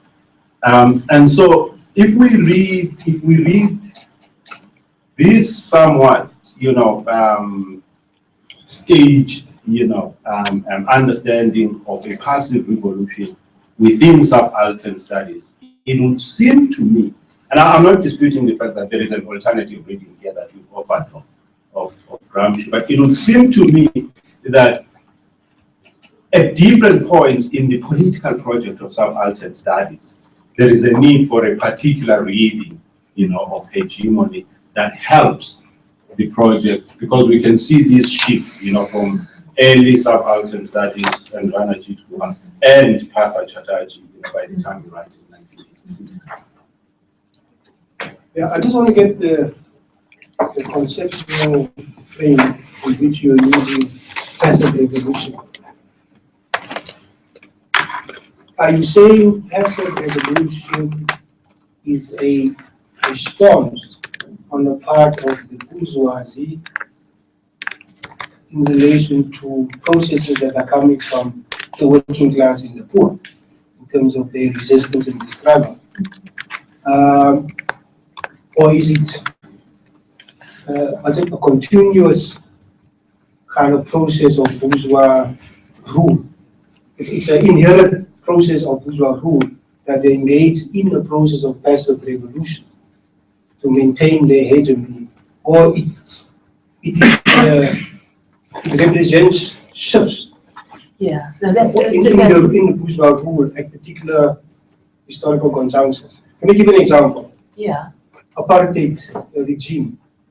It shifted from, look at the 1970s, and for Woods and Foster and P.W. Botha. They shifted the strategies and tactics of how to rule by introducing reforms and creating the tricameral parliament and all of those things. But that didn't change, as Razi said, that didn't change fundamentally the configuration of class relations. Right. Whereas with the negotiations in 1994, there's a fundamental shift in the form of bourgeois rule. So I just wanted to get a sense in the conceptual frame in which you use passive revolution. No, I mean, maybe I can answer the question in reverse order. it seems to me that, you know, that's actually a really useful intervention. And I think what I'm trying to do here is to say what is a correct reading of what Gramsci was doing, right, rather than what I'm doing at this point.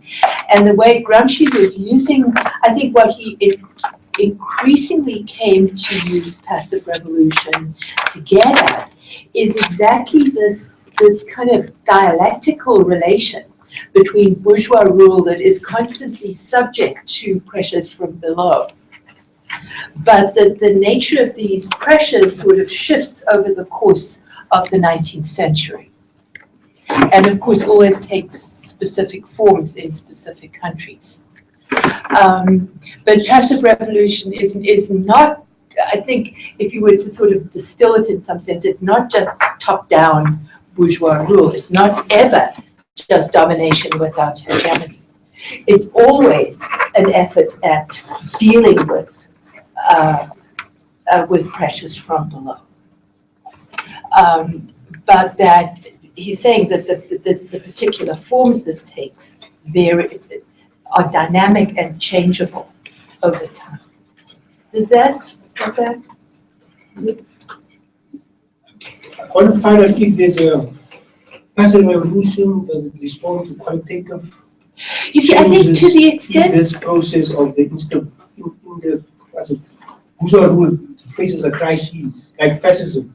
Well, I think the fascism was also dealing with the problem of them not able to exercise their rule. If you think of masses, and therefore they shifted to support a form of fascism as a form of rule. If you think of, Gramsci would say that is that passive revolution. You know, revolution does imply to be something that is changes some. It's a substantial change. You know, although it's negated by passive. Yeah, so and you know, I mean, in some sense, this passive revolution is actually a term he borrowed from a conservative, you know, Napolitan writer much earlier on, and gave it different meaning. And it's you know, it's a problematic term for exactly those reasons, because the passive and revolution shouldn't be going together. Right? But I think it's almost too much of a red herring to get too hung up on the terminology, to the extent that what Gramsci is doing here is increasingly seeing bourgeois hegemony in these terms. So that if you think of, instead of passive revolution, think of bourgeois hegemony. And how bourgeois, and that exactly what he's arguing against is a notion that bourgeois hegemony is always just stable and set in place and so forth. And he's saying there are always slippages, openings, contradictions, that nothing ever works. There are always pressures from below.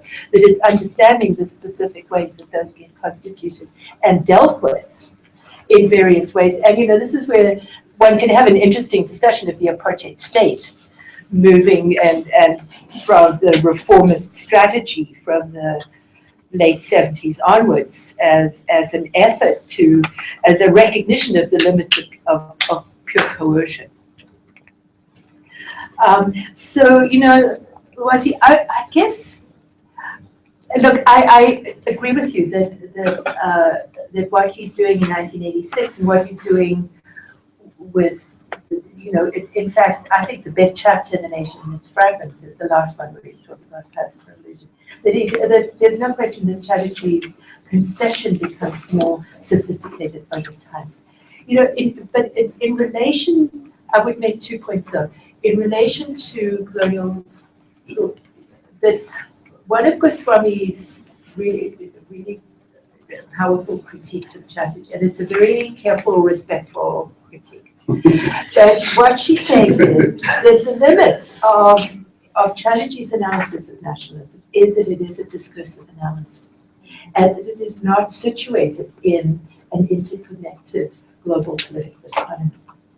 And that this is exactly what she is trying to do by using Lefebvre's understanding of production of space to rethink Indian nationalism. And, you know, that first chapter of The Production of Space has a very, I really urge you to read it, okay? because she says it far better than I can. But it really gets it. Could I just very quickly come to the question of NDR? Is it NDR or neoliberalism? It's both. It's both, and the ways in which they're working in relation to one another. And you know, I would.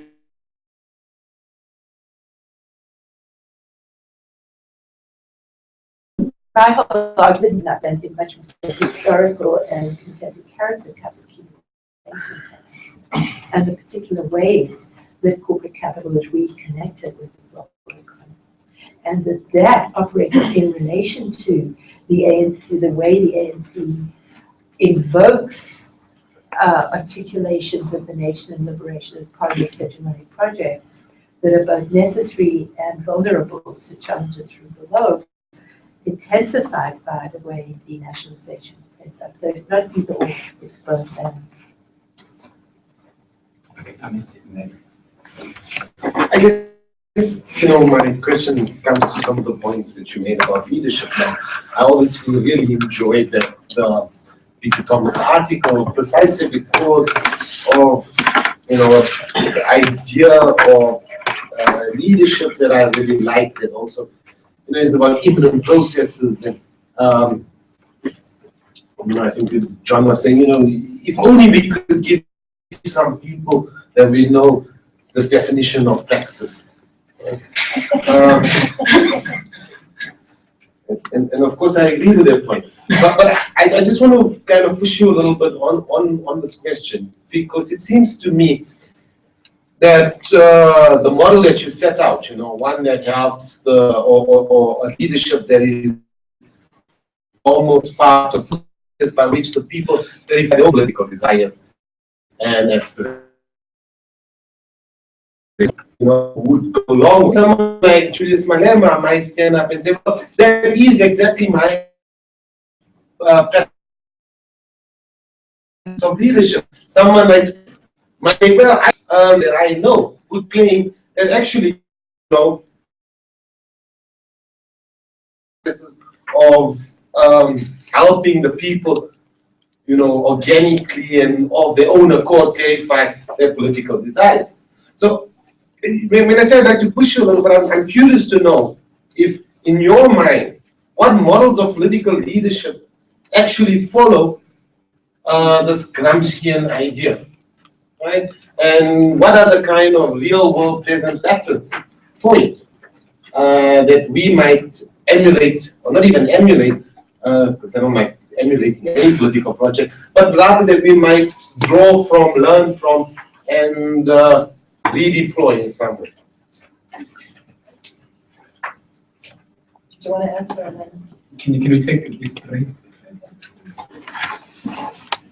So I think in some ways this follows on, and I was really interested in the way that you responded to John's question, right? When you said passive revolution is always an attempt to deal with pressures from below, right? And so the question is, how does that change in different times and different systems?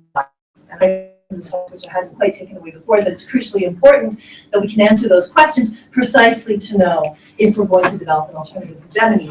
We have to engage on the terrain and understand the terrain on which this bourgeois hegemony is being forced at this moment, right? So if I understand you correctly, this is why you think nationalism is so important in this moment. You know, it's being articulated into this project in a particular way now. It may be happening differently elsewhere, and in South Africa, in different moments, it would play a different role, right? If I understand you correctly. So I think this is the question that I've been asking a number of people, and I'd love to hear your response. Why is the NDR so important? What political work is it doing right now in continuing to forge a bourgeois hegemony in the country? Why is it that when Urban Jim stands up at the Great Hall, you know, to speak to a crowd of people at Wits who wanted to hear something really radically different, he had to claim that NUMSA is still, it is the main vanguard and it is the inheritor of the Freedom Charter, right? What is that doing? Why is it resonating? And is it resonating, right? Especially for people from a different generation. Does it have the same purchase on you? The last question I have for you, Jill, is if this is the definition or the, you know, an approach we're going to take to understanding passive revolution, is there any form of bourgeois rule that isn't passive revolution? Or are we saying bourgeois rule is always passive revolution and the form that it takes is constantly changing? Because bourgeois rule is always an attempt to deal with pressures from below, but it will never be complete because of levels.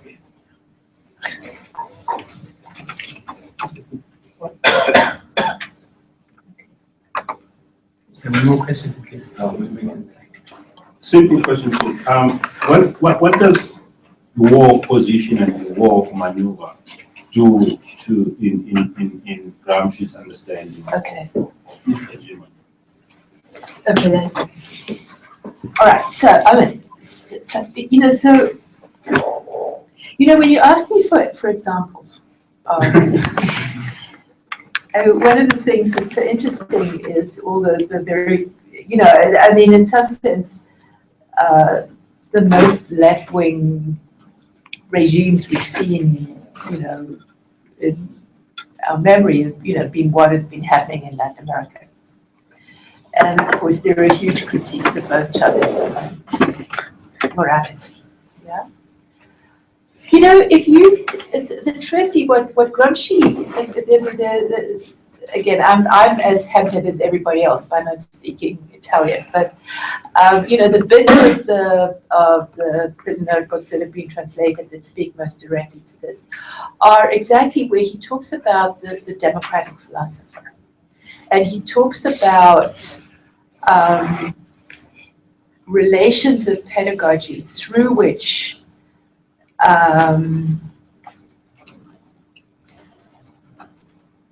there are mutual processes of transformation that take place. And this is the opposite of the leader who gets set up as the figure that has to be connected to and loved. It's exactly a process through which, and this is a process that is played by a certain kind of organic intellectuals who, very often are not of the same class, but who are transformed in their relations with subaltern groups and classes. And, it's Fanon who puts it extremely well. I mean, the chapter on the pitfalls of national consciousness. I mean, that's where Fanon, I think, just lays that process out really clearly. And, if we're to kind of think of examples in our lifetime, in South Africa rather, this is where some of the stuff that was going on in the 80s, I think, is very interesting. And, this is where, for instance, especially in KZN, and Arisitas has got actually a very nice piece that's a critique of Leclerc. And one of the things he does is he cites, I think he's a Mawu worker. I can't remember, but working with isiZulu-speaking populations.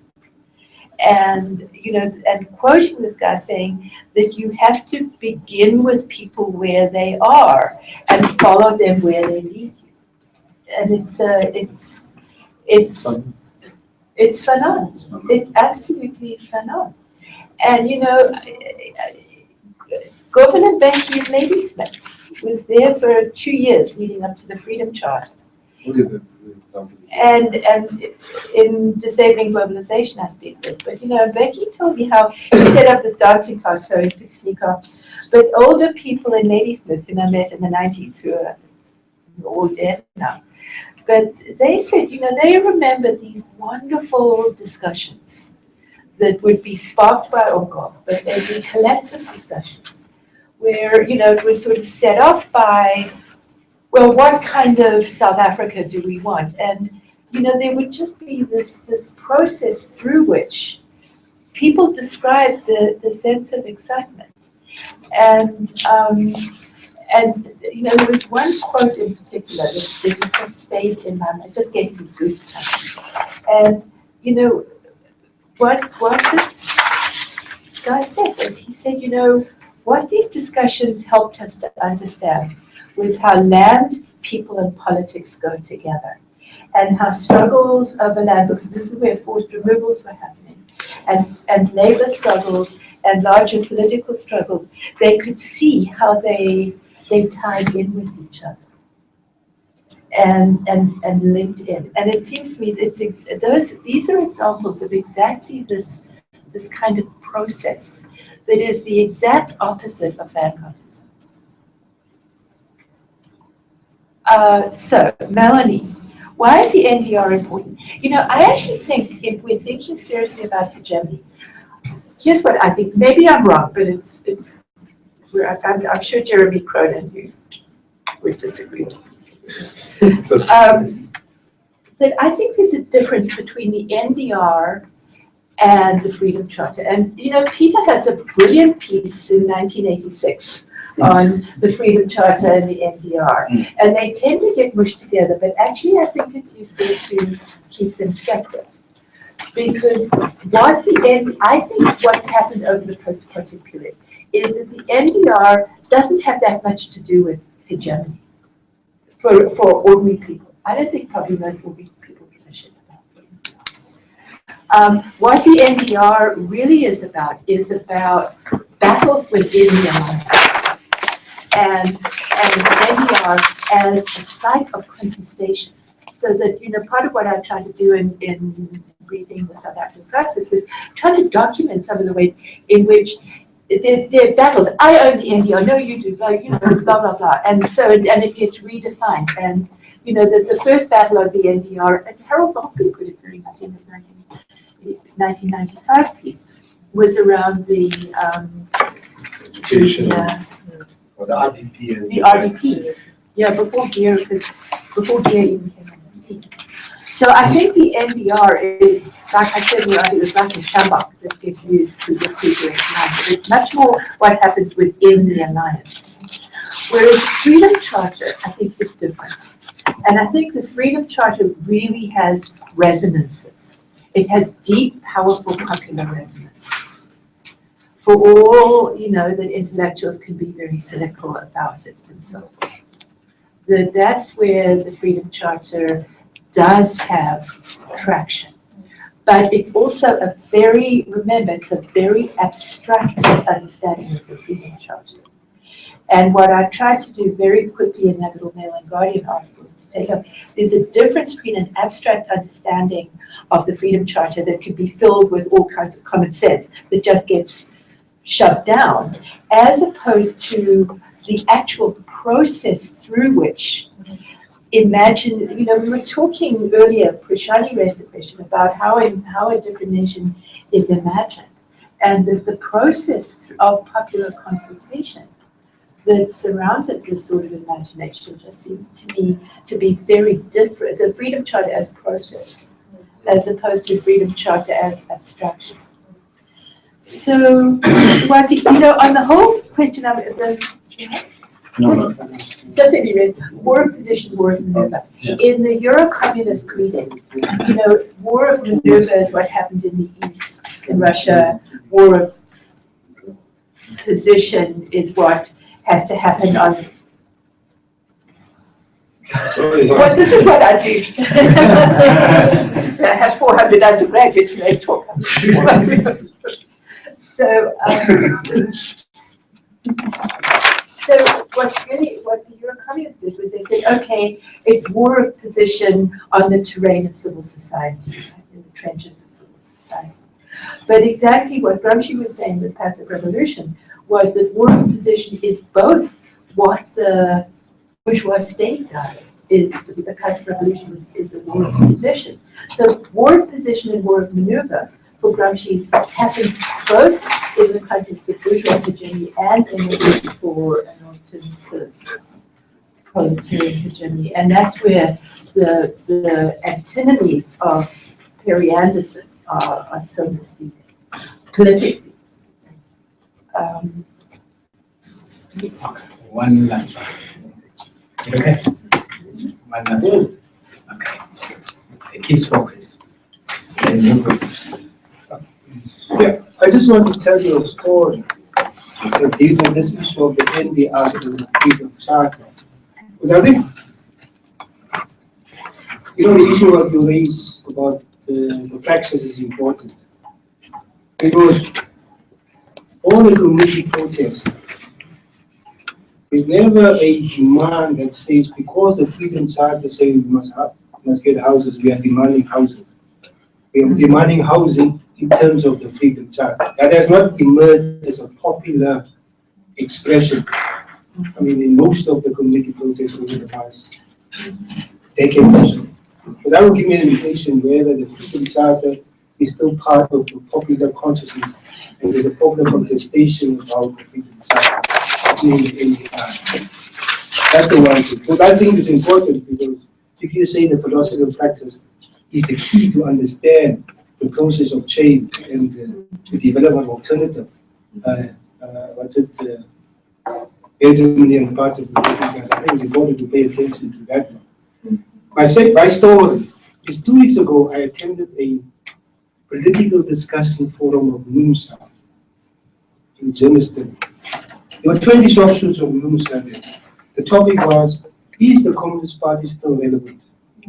The speaker was a good friend of mine who was a left from the Trotskyist lineage. You know, such a person can speak the name. Who was it, John? For hours and hours.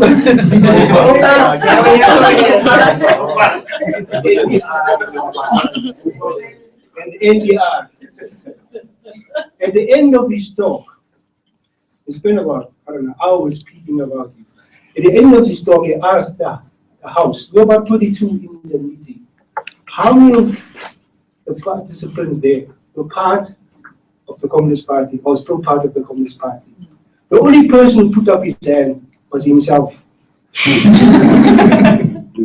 So explain, for me, that captures the thing.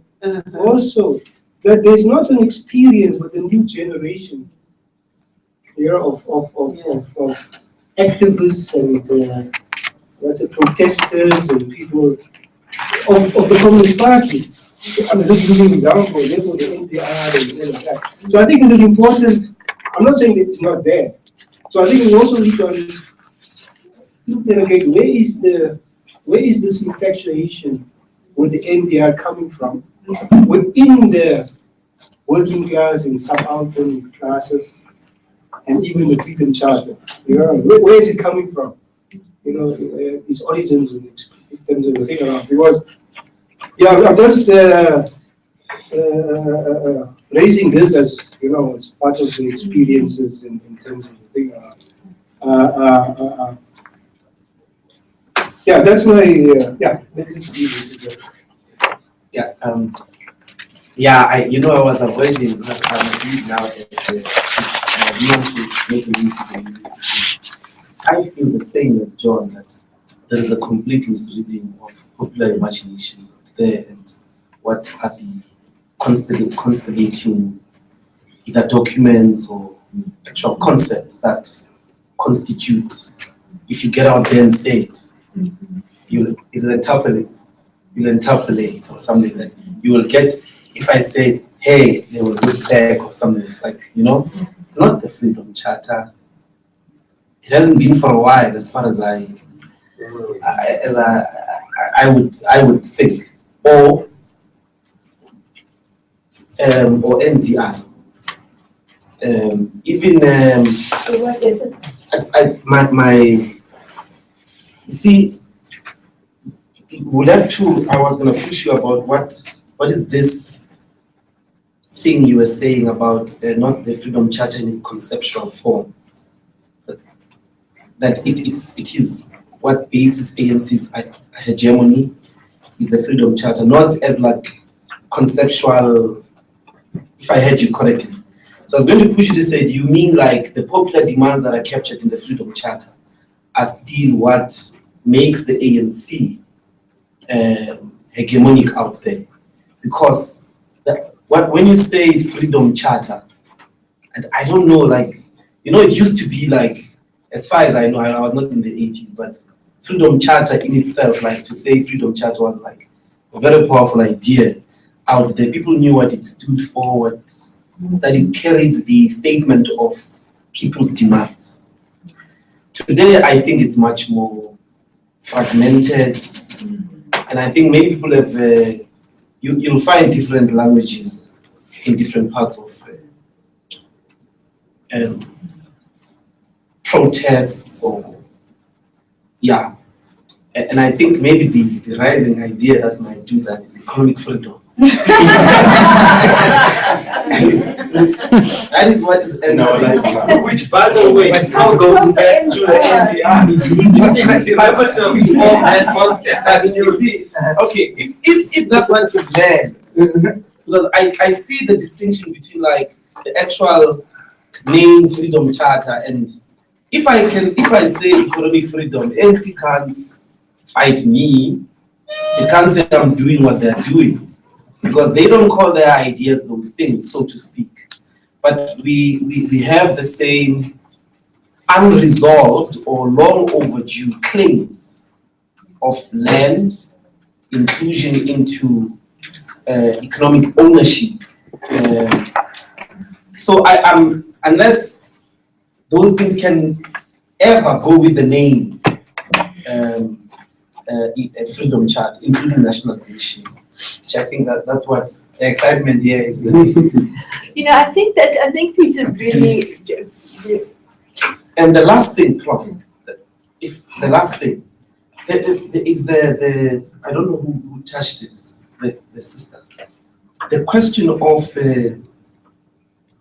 us thinking with the concept of generation as well, which I think it's. I think it might be useful to think through the South African moment. Yeah. Yeah, these are sort of incredibly important questions. Yeah. And that's two questions from Shani. By the way, guys, we've also got tomorrow. Two last questions from.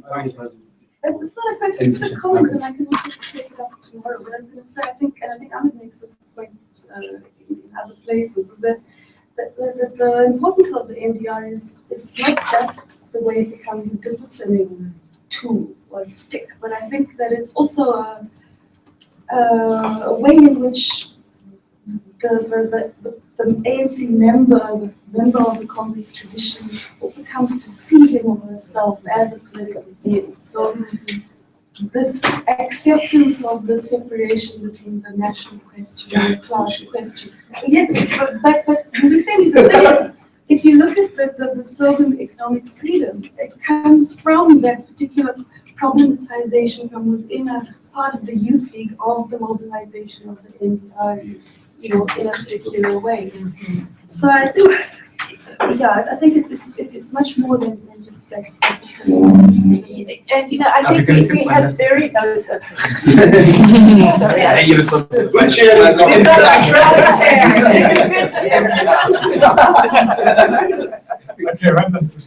I think, John, what you were saying is of your experience of that meeting and the way in which those demands were framed is very, very interesting.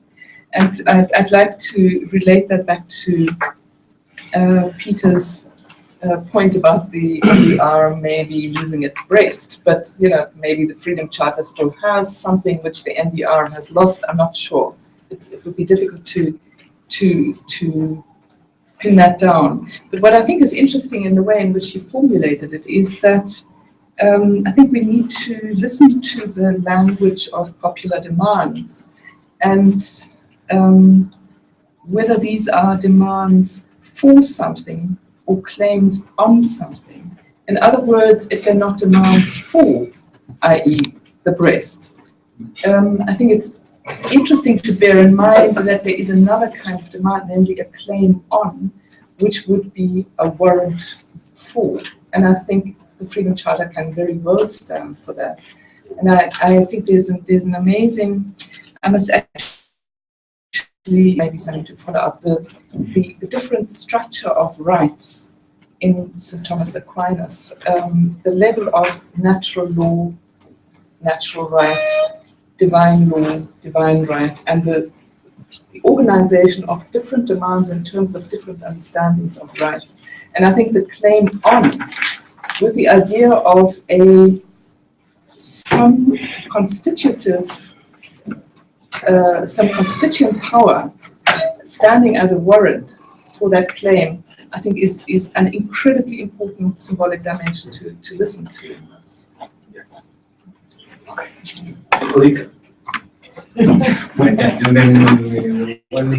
think we should wrap this up, but it seems to me what this points to is the need for a so much more careful understanding of what people are really thinking and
and who am I forgetting? And was who did an excellent job both in summarizing very difficult material, but also into discussion. And then I'd also like to thank all the people who chaired sessions. Melanie, who did two, Greg, who did an excellent job in a very difficult session, and Comrade here, who, in spite of his nerves, went through it with a lot of style.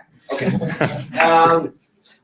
So that's thanks to everyone. For those of you who would like to continue carrying on talking in a more informal way, we have told Africa Freedom Station that people will be descending there. There's going to be chow, so you can have supper there.